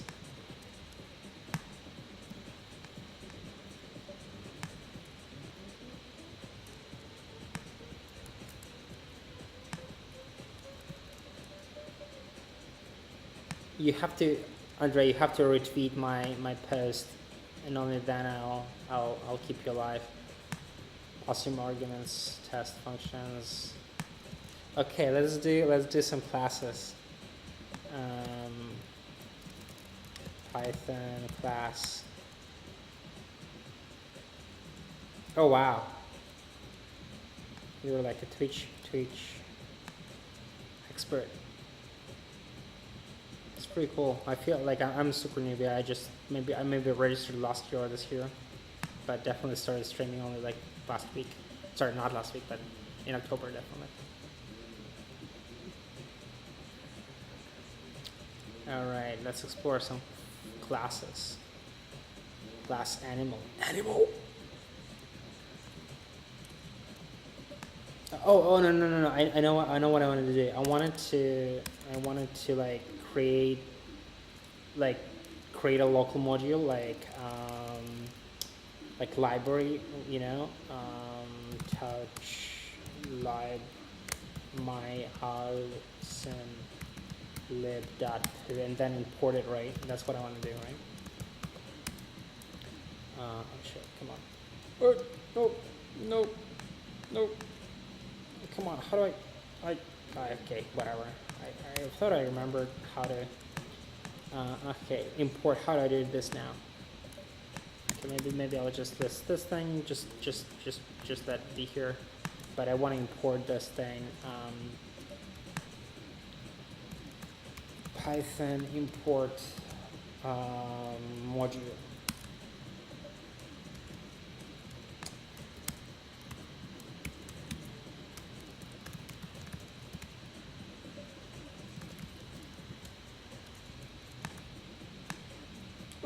What did I click? Oh no, hold on. It's a different. Okay. Fibonacci import fiber.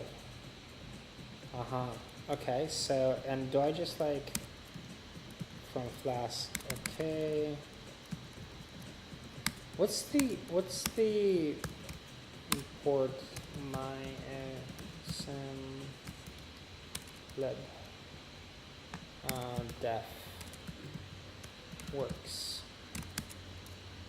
print works. Return it works. My awesome. If I wonder if I'll just, well, how does the namespace work in this case? Okay, hold on. Let's def hello. Okay, let's kill all this stuff.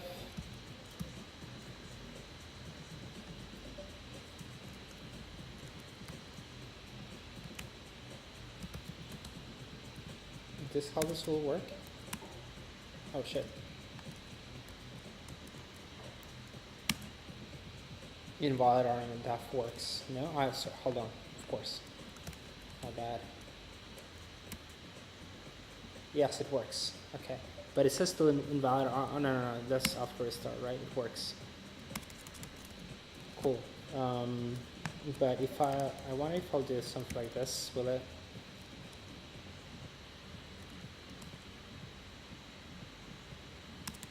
But it's not outputting anything.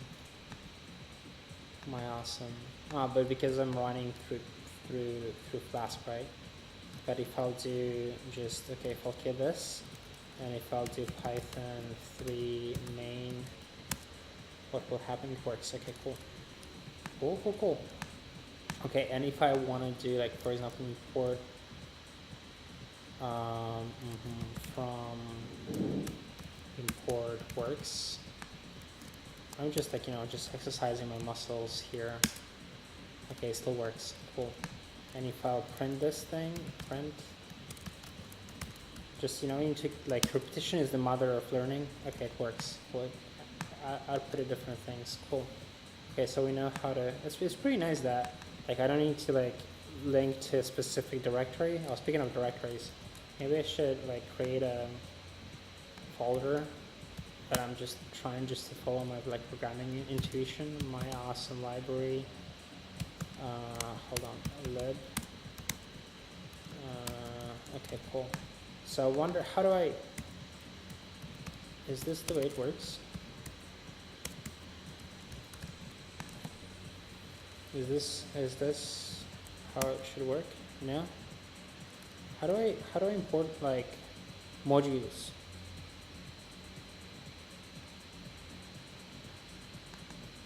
How do I now, like, have a directory? I just made a directory here with my awesome library.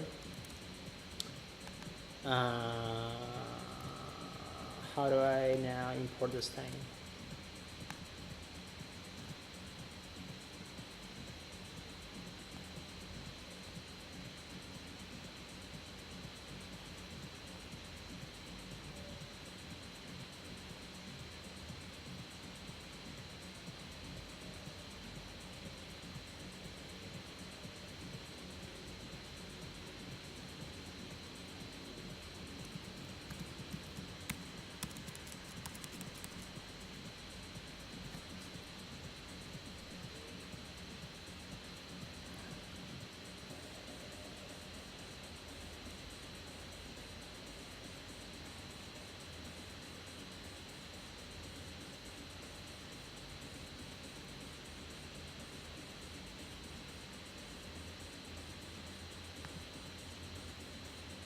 You'll probably want to have your library in its own folder, then call the initial file. Oh. Okay. So, like, it will, but how do I? Okay, I think I understood what you're trying to say. Like, to have my awesome, my cool library, and then my cool library will have, like, this, and then it will get imported as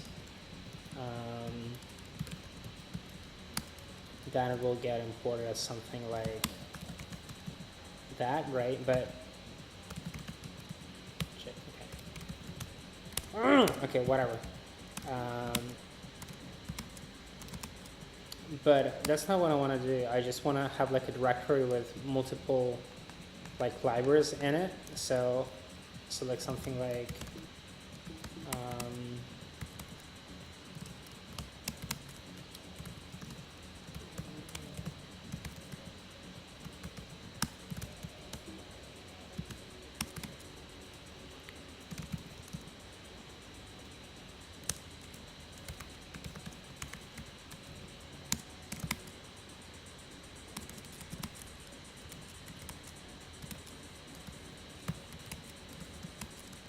So how do I, like, I want to do something like this.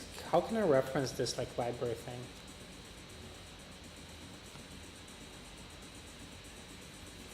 Uh-huh. Wait, but am I doing this correctly? Like, I'm using... Will this work like this? C invalid.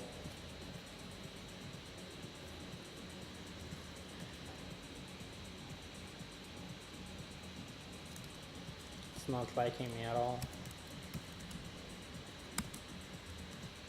What am I doing incorrectly here? This line.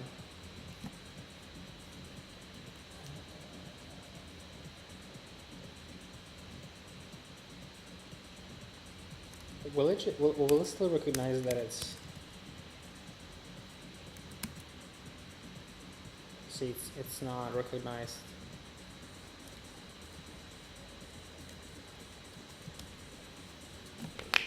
Sorry, how do I...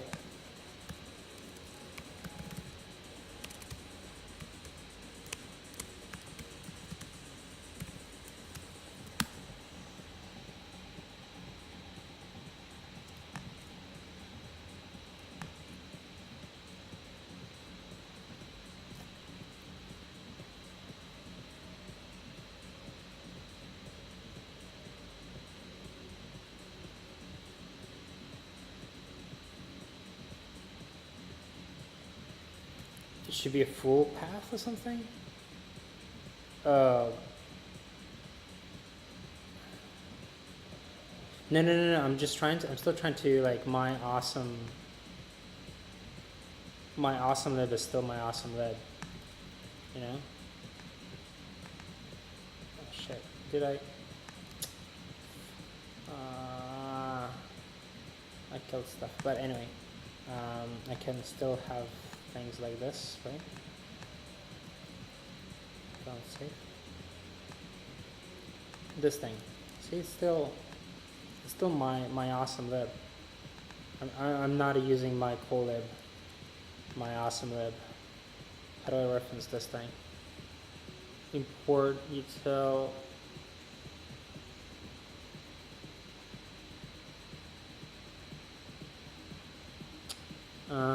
This doesn't look to be very cool.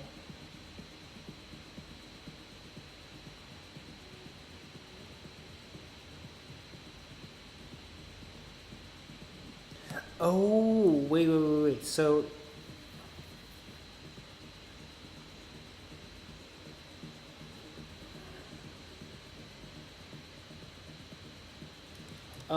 so the whole thing is, am I doing this right? Hold on.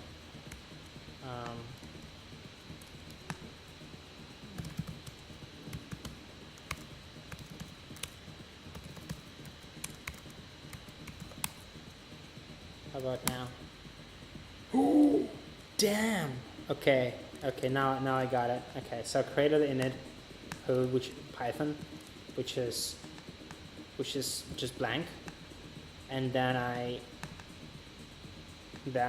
referenced it this way, and now I can have my cool lib, which will have like def yo print and a cool lib,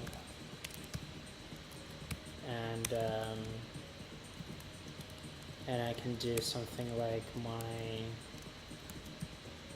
cool lib import yo as hello, and I'll do, actually, like, this should print out like hello yo as hello, and then I'll just hello. I'm just doing some random stuff, guys, because I'm just really new at this yo as hello respond. Okay, so this is not the way it should work, I guess. Hold on.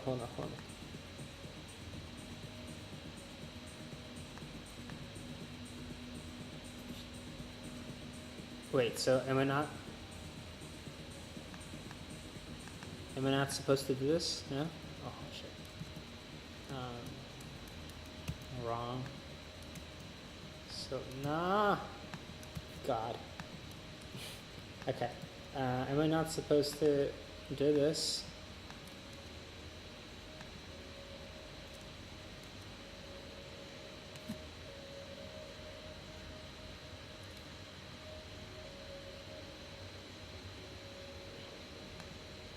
Okay, so I've done init py, but can I just do another one with yo-yo? Okay, let's try this. Michael, did I spell it correctly then? Michael lib. Import yo-yo. Oh, right, because I have this defined already now? Is that the reason? Yes, okay, cool. Awesome. Let's hello, let's do multiple O.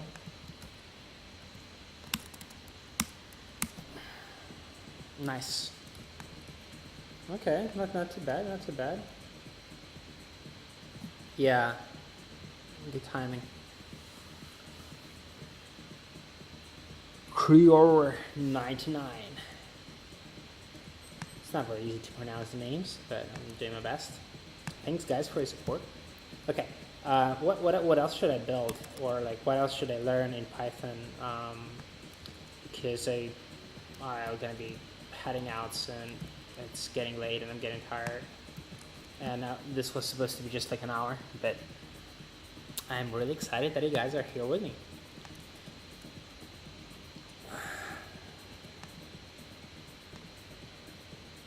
It's pretty cool.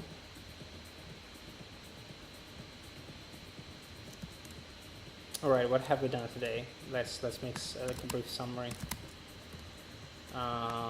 Importing modules. That's actually pretty cool. I like it. Like this actually helps you build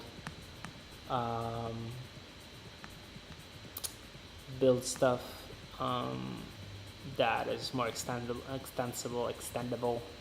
applications. Oh, classes. I wanted to do classes, right? Classes. Python classes. Classes and objects, right? So object is, I guess, is just like an instance of a class, right? Learn Python.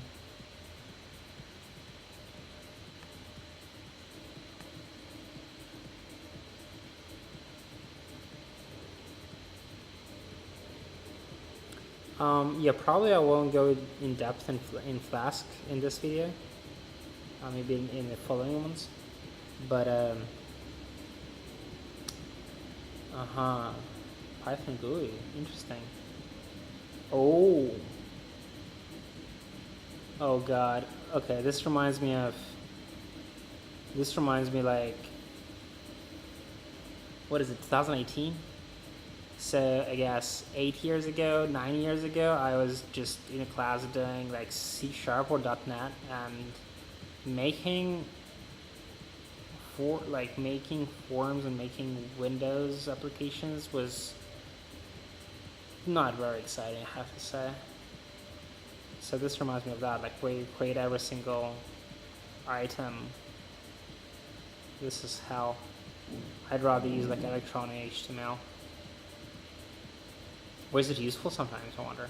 Like I'm on a Mac, so chicken button. Okay, that's pretty interesting, but like I'll do it later. Okay, let's just jump back into basics and classes and okay, variables. Okay, my class. Why is it? Okay, so we're instantiating name, age type.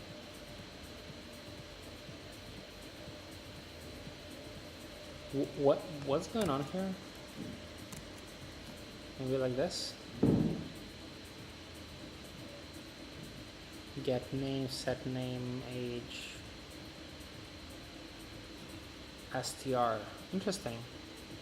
Is this the way you? Ooh.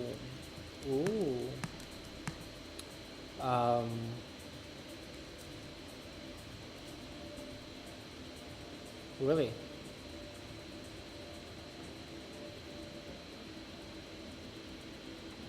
Mobile apps, that's interesting, in Python. Okay, anyway, but this is like a bit more advanced stuff. Like I'm happy to do that, but not at this point in time. I just want to do like really super simple fundamentals, so that when I do high level stuff, uh, think about classes is to not treat the init function as a constructor. Okay, interesting. Why is it? Okay, what's the difference between this and constructor? Because this looks like a constructor, or at least like feels like one based on this example. It's a common thing people bring over to Python from say Java. Like, are there constructors at all?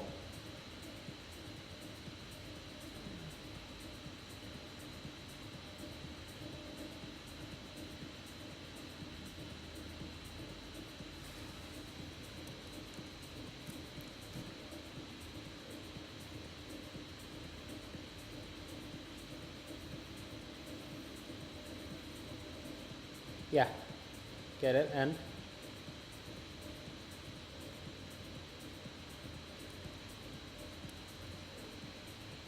oh, right. Okay, so like if I do stuff like this, that is a constructor. Is this a constructor? Hold on. Why are there two? Okay, two spaces. All good. Holy shit! Why is this? This is not the way it should be. Def. God.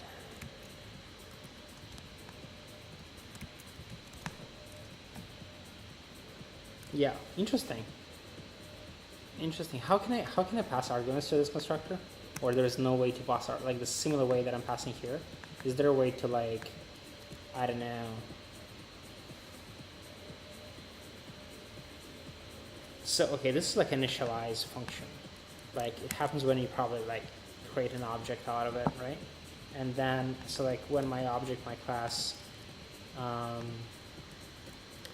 init like init animal. So let's do something cat. Is there like a new function? Oh, my class like this. Animal.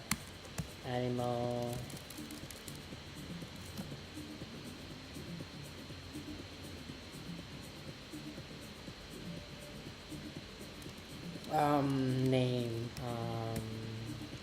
Jake, age 1, type cat. Of course, it's a cat. Return cat. Init animal. Like let's do my collab init animal.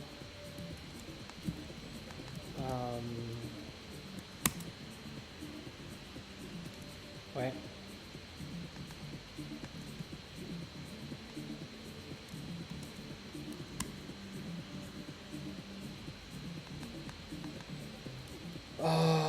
Cannot import init animal. Why not? My awesome web. My symlib. My bad. Okay, cat Jake. Ooh, H2. Okay, so this is because it's automatically converts to. Interesting.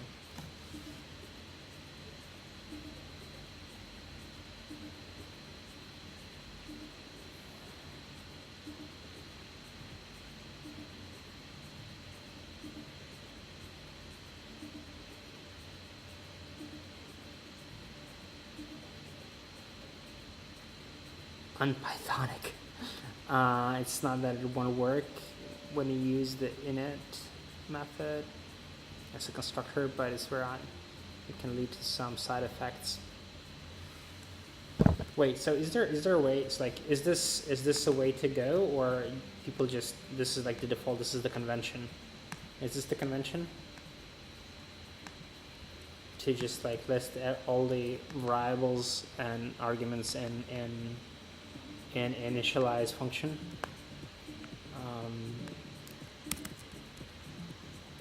Why are everyone so tight?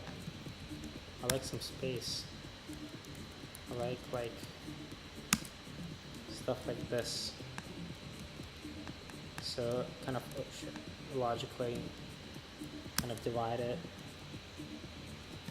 It's generally sparsely used for those things. Interesting. Okay. So wait. So how do I then, if I like just give up this thing, and if I just do stuff like this, how do I oh shit, hold on. No, that's not what I want. Is there a way to like pass these as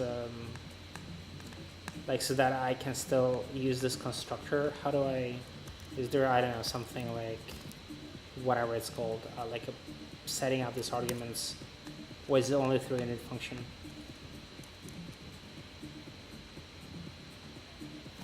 Then set it, you don't have to define, but yeah. Hey, thanks for joining late. I'm just like learning Python.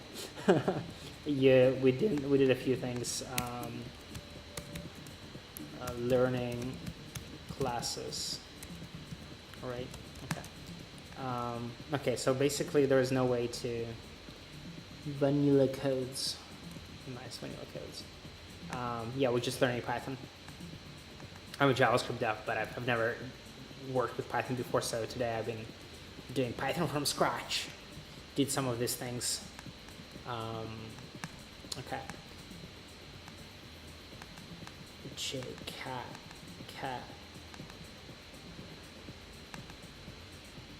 Okay, so basically you guys are saying there is no way to pass. No, okay, I get this. I get this, but this is like not. This is not too exciting, to be honest. Like I wanna like pass. Like I'm just like curious about the abilities of Python. Can I pass these arguments during the initialization of animal? Because this looks like way more concise than this approach. You could. Nobody will stop you, but it's not a convention. Why am I learning Python? Because why not? Python is cool. Yeah, are you trying to learn ML? Not at the moment. Like for years, I've been just doing JavaScript on both back and front end, JavaScript, all of things in the world, and I just decided just to challenge myself because I was getting bored. Okay, so I'll assume this thing is like there's no way to.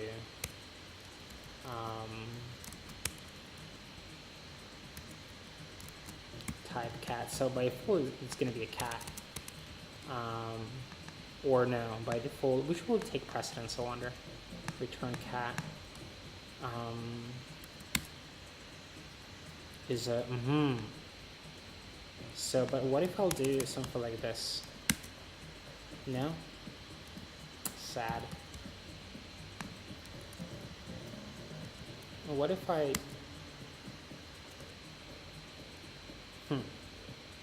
That's sort of... Oh, right. You know what I want to do? I need to do like something like type if statements. Yes, that's what I need to do. The thing is, how will you know Jake is supposed to be a name? Or what Jake even is?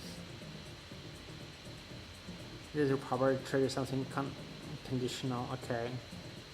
The key here part is like Zen of Python and explicit is better than implicit. Okay, I understand. Okay. But you could still do like stuff like name, right? Name, age. I do agree that explicit is better than like in JavaScript world I will pass an object as well. Okay, self, not not default argument follows by default argument. Huh? Can I do like type cat? Cannot. No, I cannot pass. Can I do like animal?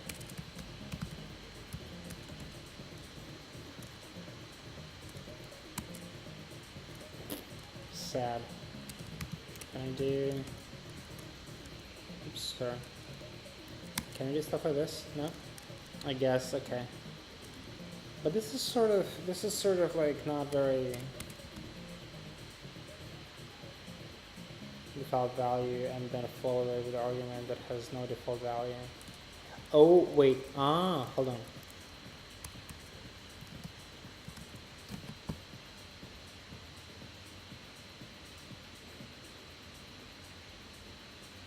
Interesting.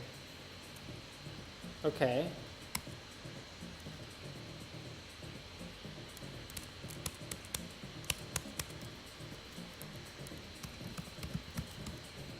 Interesting.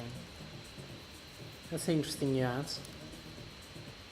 I would want to know why, but I don't want to ask right now because I think we will not end anytime soon, and it's like 10 p.m. I don't want to be sleeping.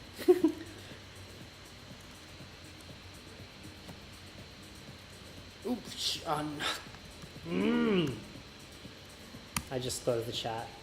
Shit, this is not good. Hold on, I'm opening it up again. Sorry, guys.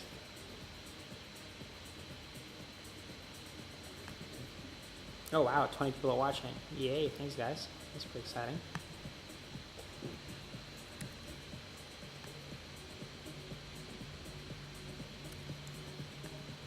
Okay, now I lost all the chat. Fail.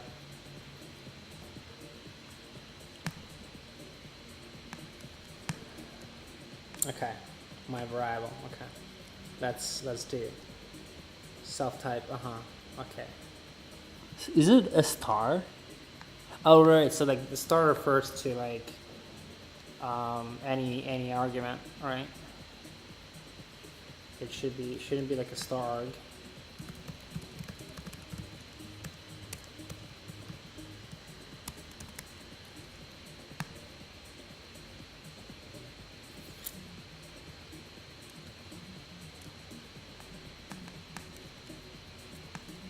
Okay, so this, as far as I understood, this is like just converts how to convert this object into string, right?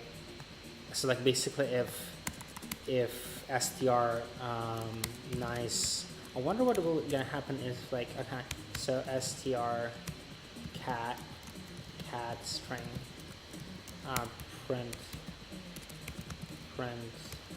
Is this how it works, right? str, so basically this str, let's do something like that. None, okay. Okay, is there other things? Okay, you missed the part. Yeah, sorry man. Because if you have the star alone followed by a neon.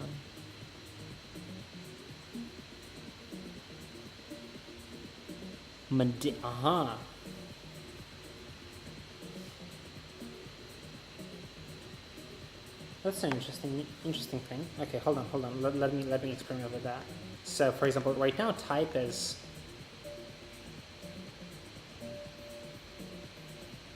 Can I hold on? This is pretty interesting. So basically, does this mean that I can right now do stuff like cat Jake2, right? And this will work, right? Because nothing here is mandates that it should be a but if I'll do this, it will fail, right? Okay, and now I will have to name age. Interesting. This is sort of like, I'm sure there is some divine reason for this to work like that, but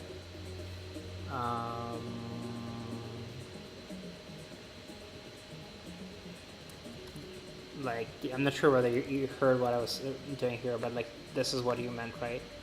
And this thing will, you just, the only function of this, sorry, the only utility of this thing is to ensure that the rest of these things are named arguments. Is that correct? Cool. Why? What's the pragmatic purpose of that? Or is it just like a nice to have?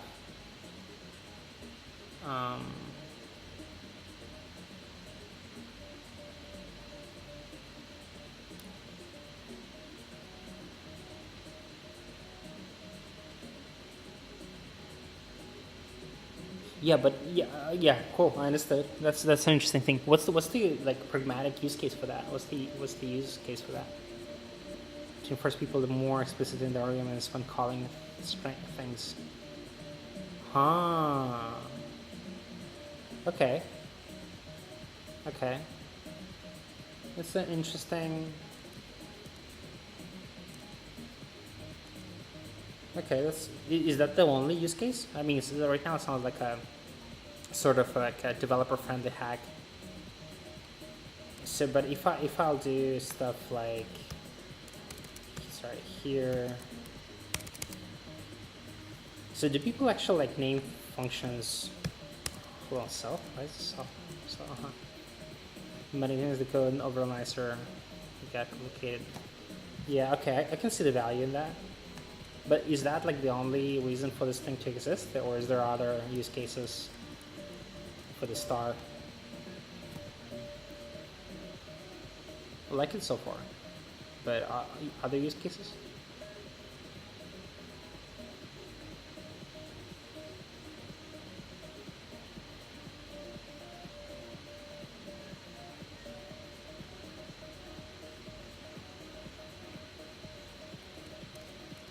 I guess no other use cases.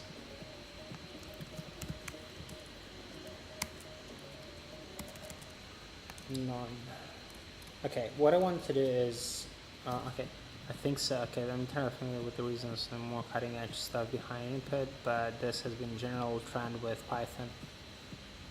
Name tuples being implemented and whatnot. Okay, cool. Okay, that makes sense. I like it. If then else Python. Okay, I want to do like one-liner if else, and like basically if. How can I do like if type is not defined, or like if type is empty, or if no type, then okay, let's remove this. I'll be like, what if I'm not passing a type? So like if type is not passed, then I do not want to override this default type. I don't know. I don't know what I'm doing. I'm just like, I'm kind of flexing my muscles. If Python if else one line. That's what I want. So she's putting if.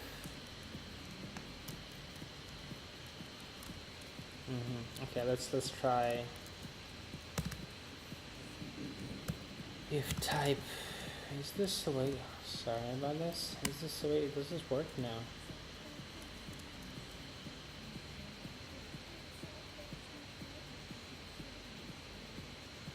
Value when true if condition. Oh, okay, nice. Okay, this reminds me of CoffeeScript. Well, I'm sure CoffeeScript been heavily influenced by invalid syntax. If condition else.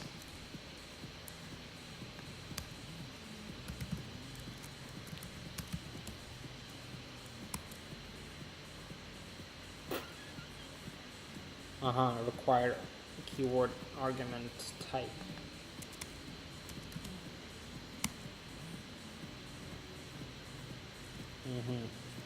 So now, so there's like no way. So this is required. Is there like no way to make it optional? If you put it on 2 lines.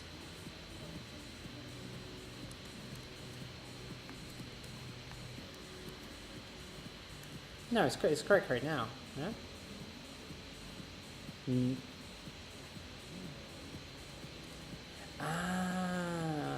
Thank you, sir.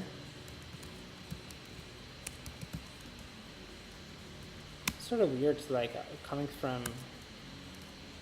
Nice. Okay, and just ensure if type self type else. No need for else, right? We can just keep things as they are, right? None. But there is like no way to keep, or is there?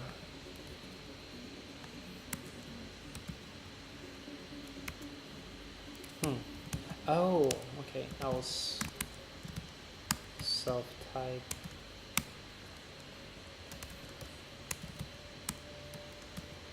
This doesn't make much sense. Jake is cat. Hold on, this worked, right? Jake is cat. Okay, H2. None. Interesting. None. Yeah, none is like. Is there like a null as well? Print. I need to look up none. Is there a null? Oh, there is nil, I remember now. Is there a null? No null. Is there a null like this? Non-zero. What are the other ones? Is there like undefined? Print.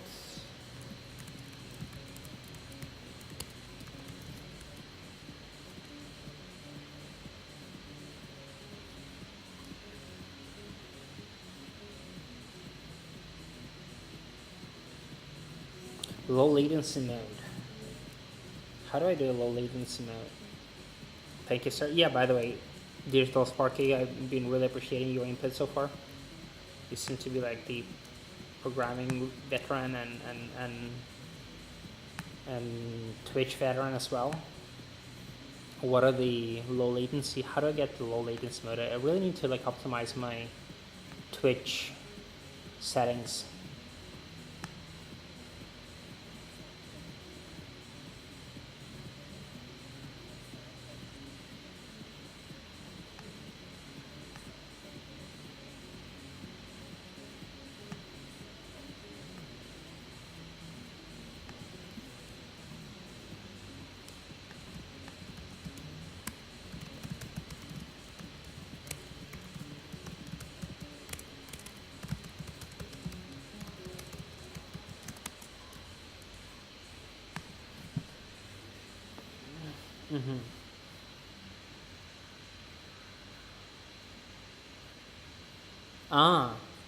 Is it too late now?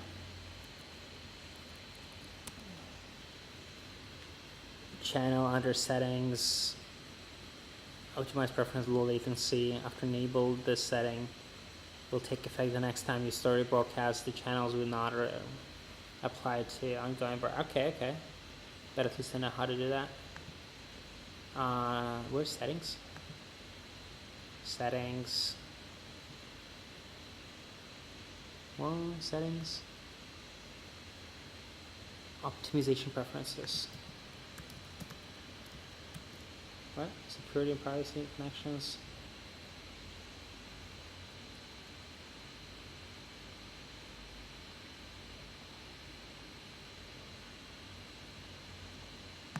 Channel.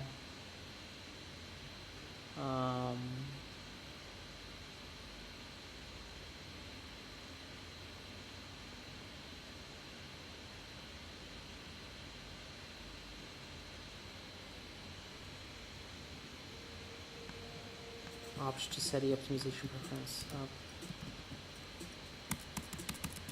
But no, where? Profile, connections, notifications, channel videos, latency. No, where is it? Oh shit, no, not each fine. Latency. I don't know. Payments, inventory, subscription settings, dashboard. Dashboard.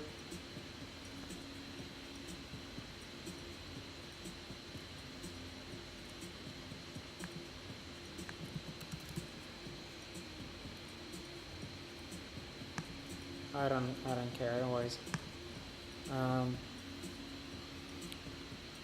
Okay.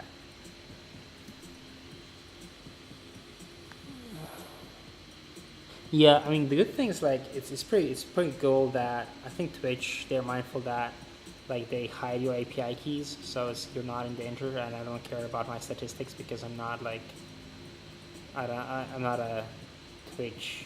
I'm not making money off Twitch, so I don't feel insecure about my stats or something. Um, Streaming tools. Okay, whatever. I'll do this later. I'll try to videos collection, settings, channel permissions, moderation, creator camp, under channel. Okay, awesome. Thank you guys, you're awesome. I really appreciate stuff. Channel bot, okay. Okay, I've done it. Cool. Is there a way to save? No? No way? Okay, cool. I think it's saved right now. Cool. Thank you guys. You're awesome. Like, Twitch communities is like amazing.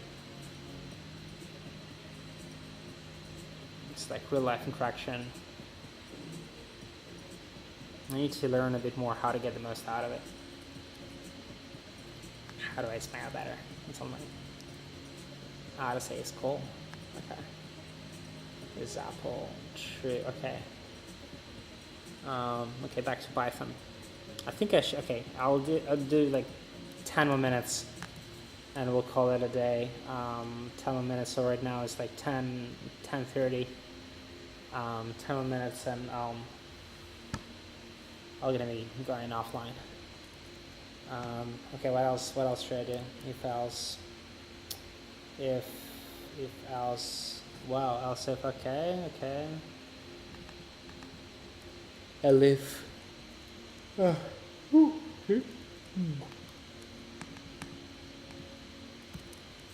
cool. Okay, what are the other? Fruit, apple false. If fruit equals apple, is apple true? Okay, this is pretty cool. It's like constructive assignment or something? What is this thing? Deconstructive assignment. We are done.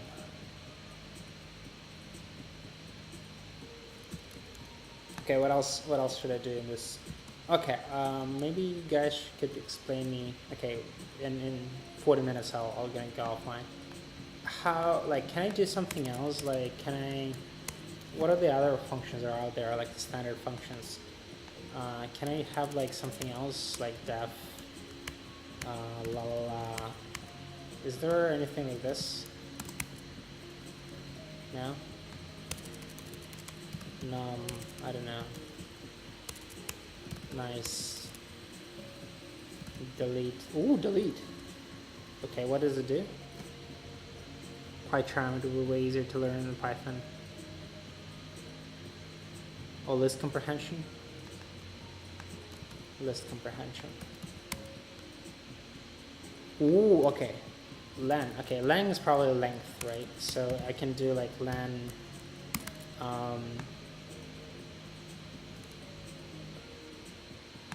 Oh, another thing. Is there like a class level variable so that, for example, if I do like dog animal Peter, and it's gonna be type dog, right? Age 5. Can I? Is there like a way for me to print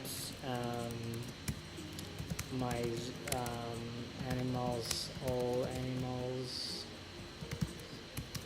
animal length? Is there a way to like tell how many animals they have in total, which will like output to? How do I do this?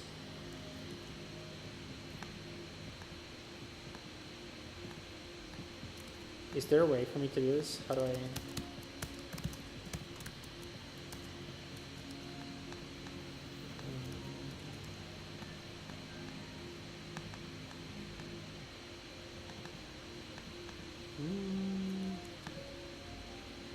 I don't really need all these things. Sure, there are getters and setters by default. return length. How can I do this?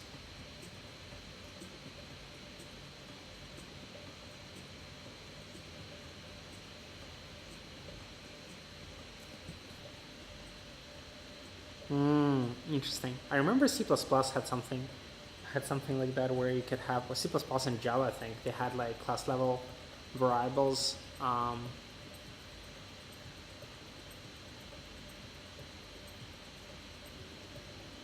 Okay, I see. Okay.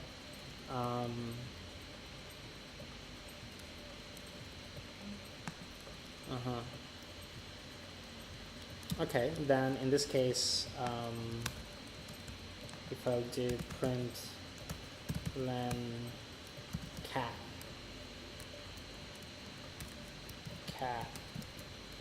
no, I'm sure this will output one, right? No? That's not how it works, I guess, right? No?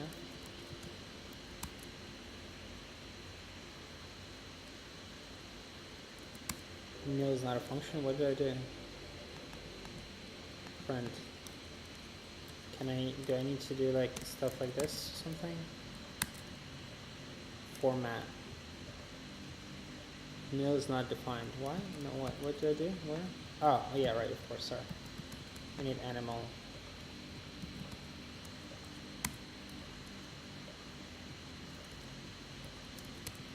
This should be a number. Cat1. Can I do 23? 23, perfect. So in this case, I will do, by default, do cat name. This will output something different, right? Cat4.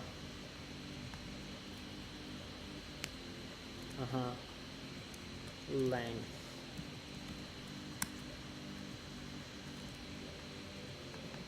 But by default it will be an error. Okay, so by default there is no length to a cat. Okay, this is interesting. Cool, thanks. Wow, you got a sharp eye.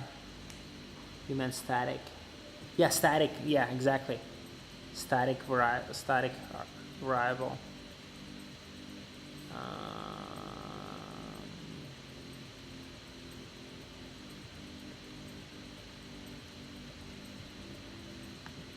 Nice.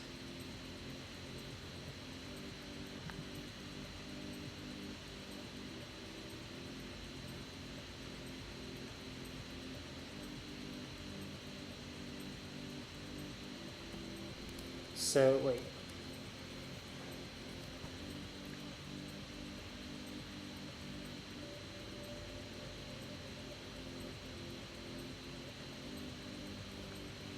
My class. But wait, how is this different then? Count 0, and then I will do something like count. Can I do something like this? Count +1, and then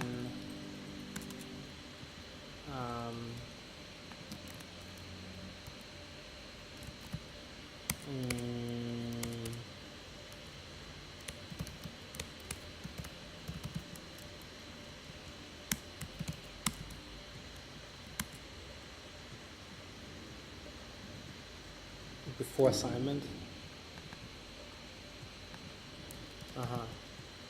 Wait, no. How do I?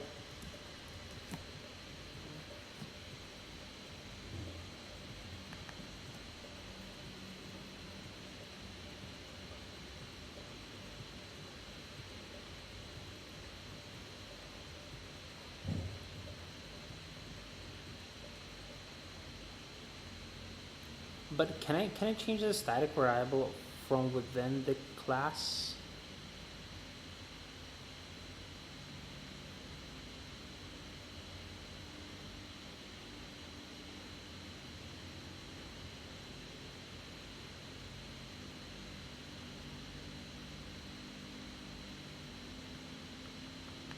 Oh, okay, class method, static method.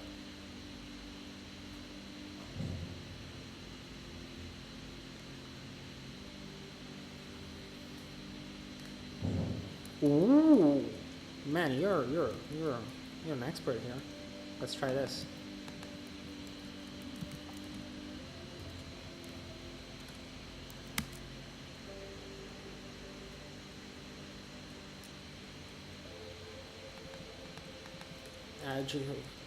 Has no length.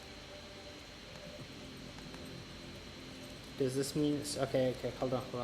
Does this mean that we need to do like stuff like this?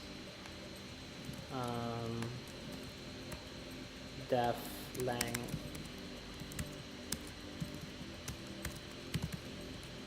Yes, no? Is that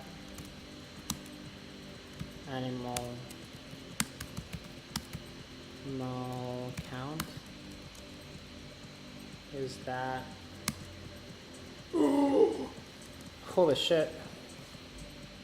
Is this, hold on, if I'll disable this, will this work? No, it will fail. Wow, man. Actually worked. Okay, let me just, to avoid confusion, I'll remove this part with print. Wow, man.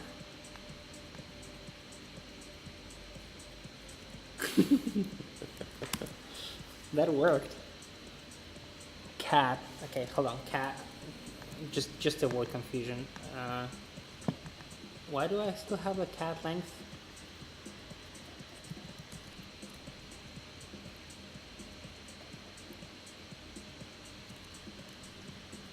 Where am I invoke the length function?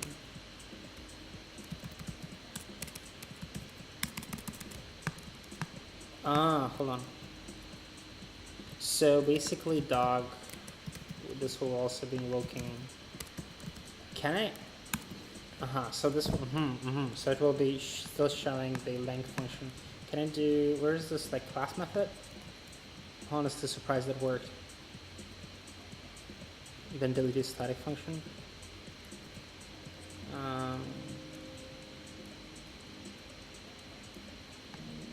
Which one? Static method. But if I delete this thing, see it doesn't work. Hold on. What do you want me to delete? Do you want me to just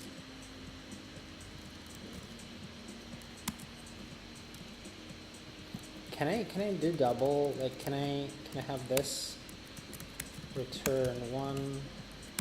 Will this work like this? No, it won't. Hold on, self.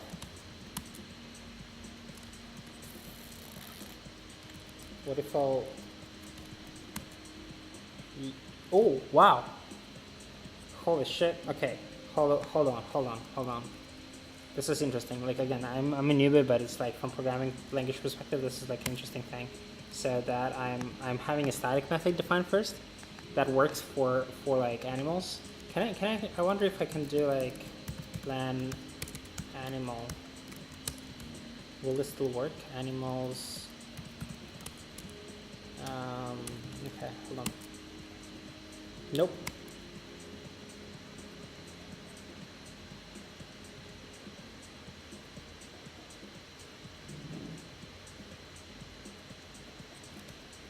Object of type doesn't have length. Okay, but it still is pretty cool that it works this way. What if I'll do name? Okay, let me read some comments. You guys are, hold on. You can only call animal from outside animal. Well, okay. Animal is that one lose annotation, sure. Just leave annotation. Static method, because you're right, the static method.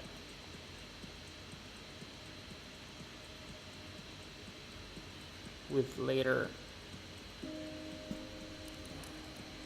Wait.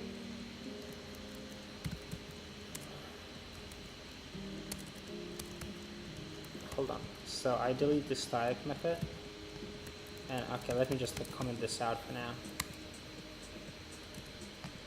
No, it's not working. Oh, sorry, hold on. It's not working.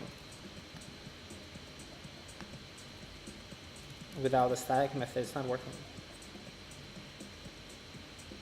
But this sounds like it should not be invoked, no? Or will it work? Nope. Shall I use self? Nope.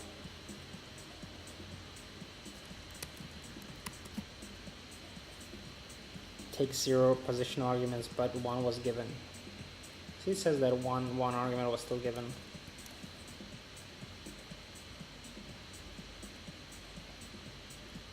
Wait, so like, yeah, you told me to delete the static method, but it's now not working now.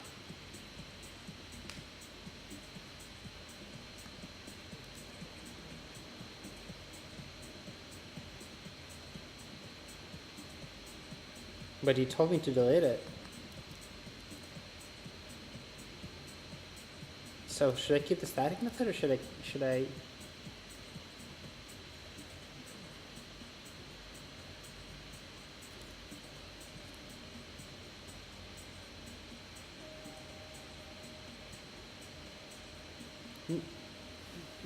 Yeah, but I want to do both. I want to like invoke length on the instance of a class and on the class itself.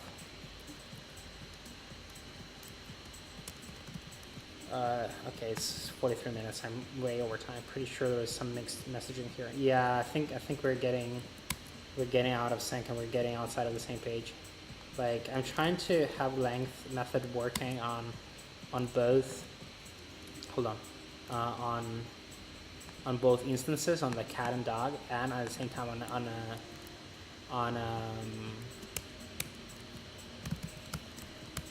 on a class level.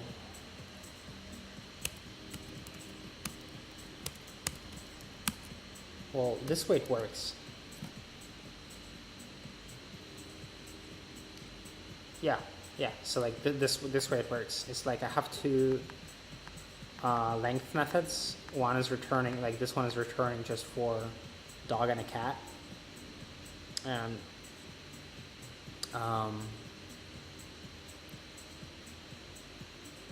this one is returning for animal count. Maybe I'll have another, like, whatever, pig. Awesome, right? I have a fantastic family. Piglet. Piglet the pig. Cool, I have 3 animals.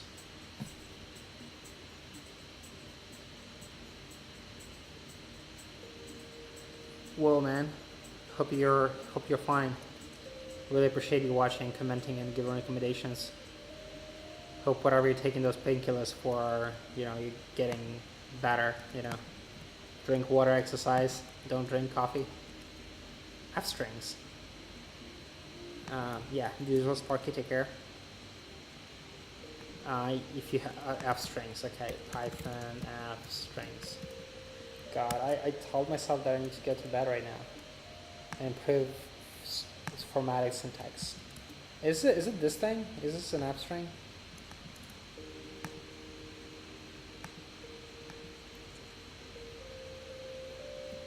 Ooh, Eric.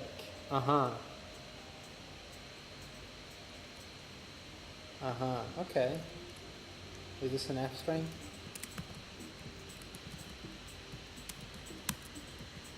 Sounds like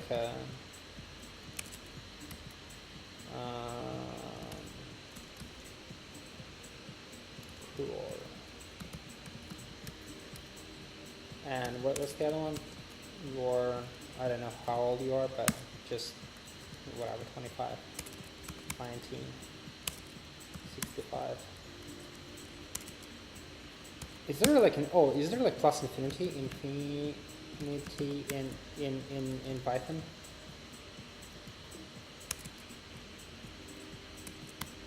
Nope, no infinity.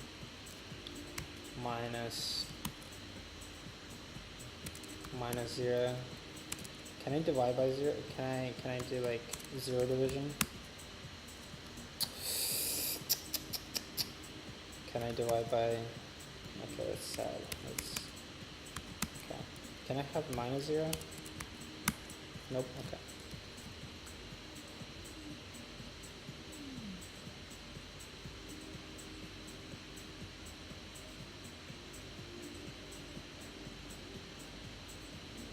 Damn, man. Car crash. That's not cool. Sorry to hear that. Well, but come on, you can, I guess, stream and program at home. There's plenty of opportunities.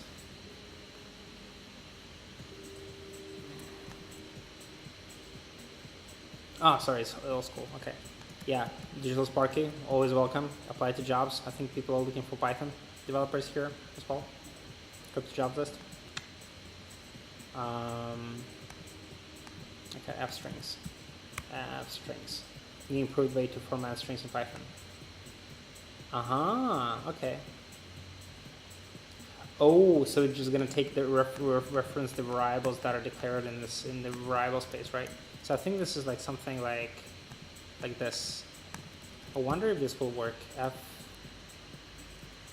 self. Can I just do this? Okay, hold on. Just not to screw up anything. I will.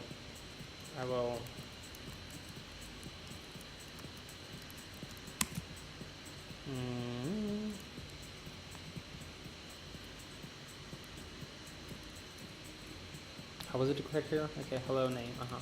Self name is self type self age, and then we are removing this all this stuff, right? And this should work, right? And I should just like print cat. Okay, cool. So this is how fstring works. Okay, this reminds me like ECMAScript 6 works a similar way. That's pretty cool. Cool. Thanks for telling me about the what is F. So like this seems to be the F string.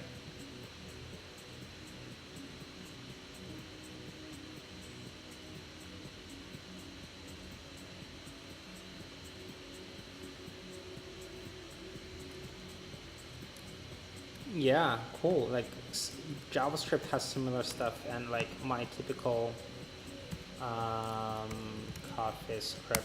If I'll do nice 1 2 3 hello, I can do stuff like nice, and this will output is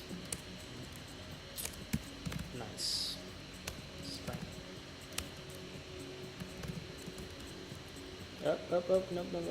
Yeah, or whatever. Yeah, okay. Nice. Console. Hello. Coffee. Nice. Hey. Sorry, it feels like writing to language at the same time, sort of fun. This is like my CoffeeScript thing. Are you guys killing me for using CoffeeScript yet? No, you're not. You can prepend strings for various characters. Right, interesting.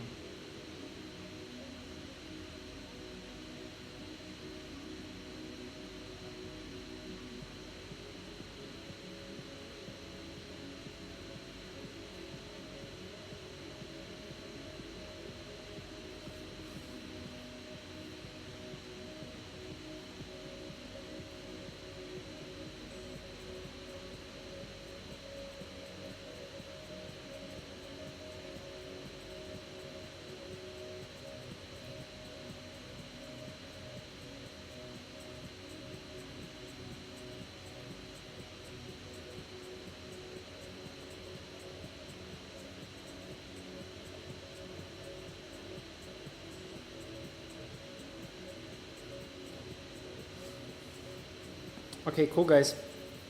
I'll try to, okay, I'll probably gonna be doing, do you want me to like modify in advance about this sort of strings, or spontaneous is okay? What do you guys think? I'm gonna be wrapping up, so, damn, okay. There's so much to learn. feel bad for finishing this stream today. I have to do it. Sorry, guys. So should I do all this? Okay. Apple.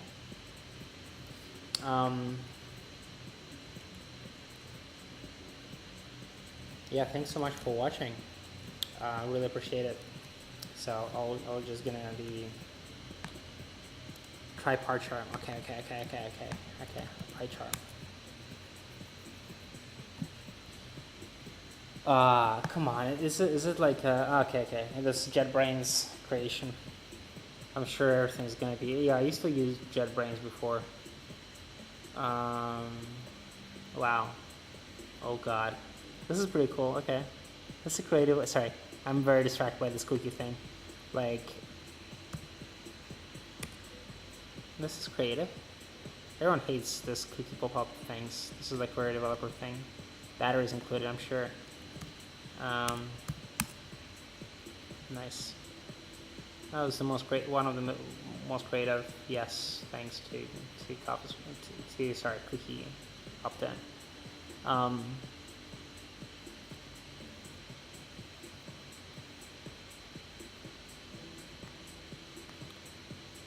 Yeah, the thing that I do not really like about JetBrains stuff is that it's like your memory is gonna be killed basically. Like, and the speed like is gonna be pretty slow. Your laptop gets slow, and the access to files is slow. I mean, it comes with a lot of cool stuff. Yeah, I'm sure it's gonna show. Yeah, I think that I see the value in that. It's gonna show me all the like methods for standard libraries and things like that, auto completion. That's a good point. That's a good point. Professional is the community. Okay, community. Well, I'm not sure what machine you're using on. I mean, what machine you're using, but I like, for example, like when I was using JetBrains for like JavaScript development, even just like for simple JavaScript development, it would not be as fast as like using Sublime Text or using Vim. And like, for example, if I wanted to like iterate over thousands of files in my like working directory, and I would need to like find the right file with the right like title content, like JetBrains will not be. I would be very unhappy with JetBrains. But it's pretty smart. So you know, it cannot, like, auto completion is super smart. They would try to figure out everything. What are the auto completing methods, especially for JavaScript? I was pretty fascinated.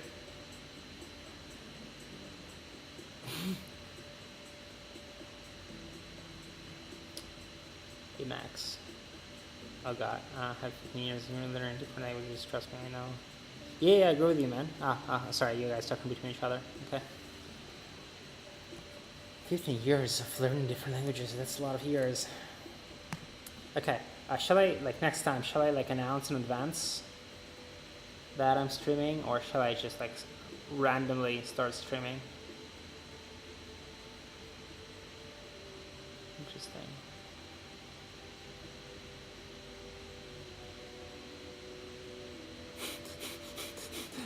wait, so like, you've been learning from what? 24 minus 15 is like from 9? Oh, that's a bold statement. Come on. Like, no one's like, what language were you learning when you were 9? What were you programming in? And how big were those programs? Like, I think my first programming experience was, I don't know, I was like in my teens, probably before I was 15. I was doing like Pascal or something. Are you serious? C++? Was it in school or something, or by yourself? Like, no one does it by themselves. I did, like, when I was like 12 or something. I had like a C++ CD-ROM. Oh, ICM. Okay, cool stuff, man. Pretty impressive. Do I have you on Twitter?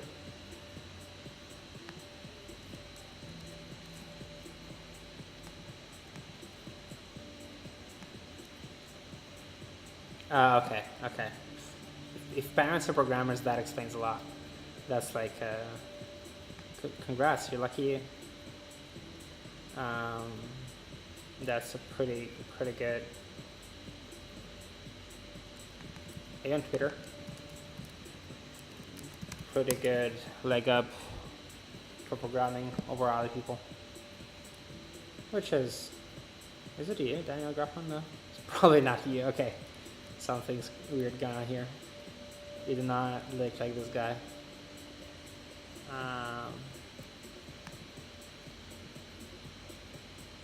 Is this you?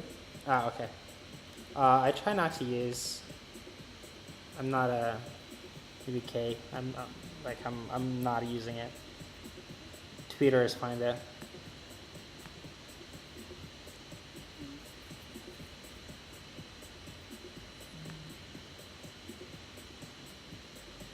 Hold on. You said that's you on Twitter as well? Oh shit.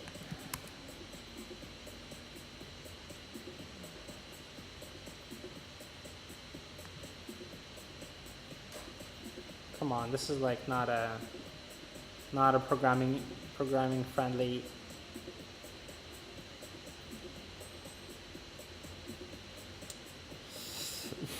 Dude.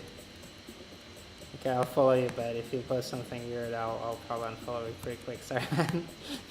You're great, but like I'm very obsessed about my Twitter feed. Like if it's distracting content, like I'll unfollow. Yeah, you don't seem like it based on your Twitter feed. Like people try to keep it consistent. All right, guys. Thank you very much for watching. I'll post next time when I'll be streaming. Really appreciate. Learned quite a few things. Next time I'll continue learning Python, or I'm just gonna start with some new language, and I need to think what sort of programming challenge shall I do. Maybe I'll do something similar but for other languages. Alright guys, thank you very much. Heading out. Have a good night.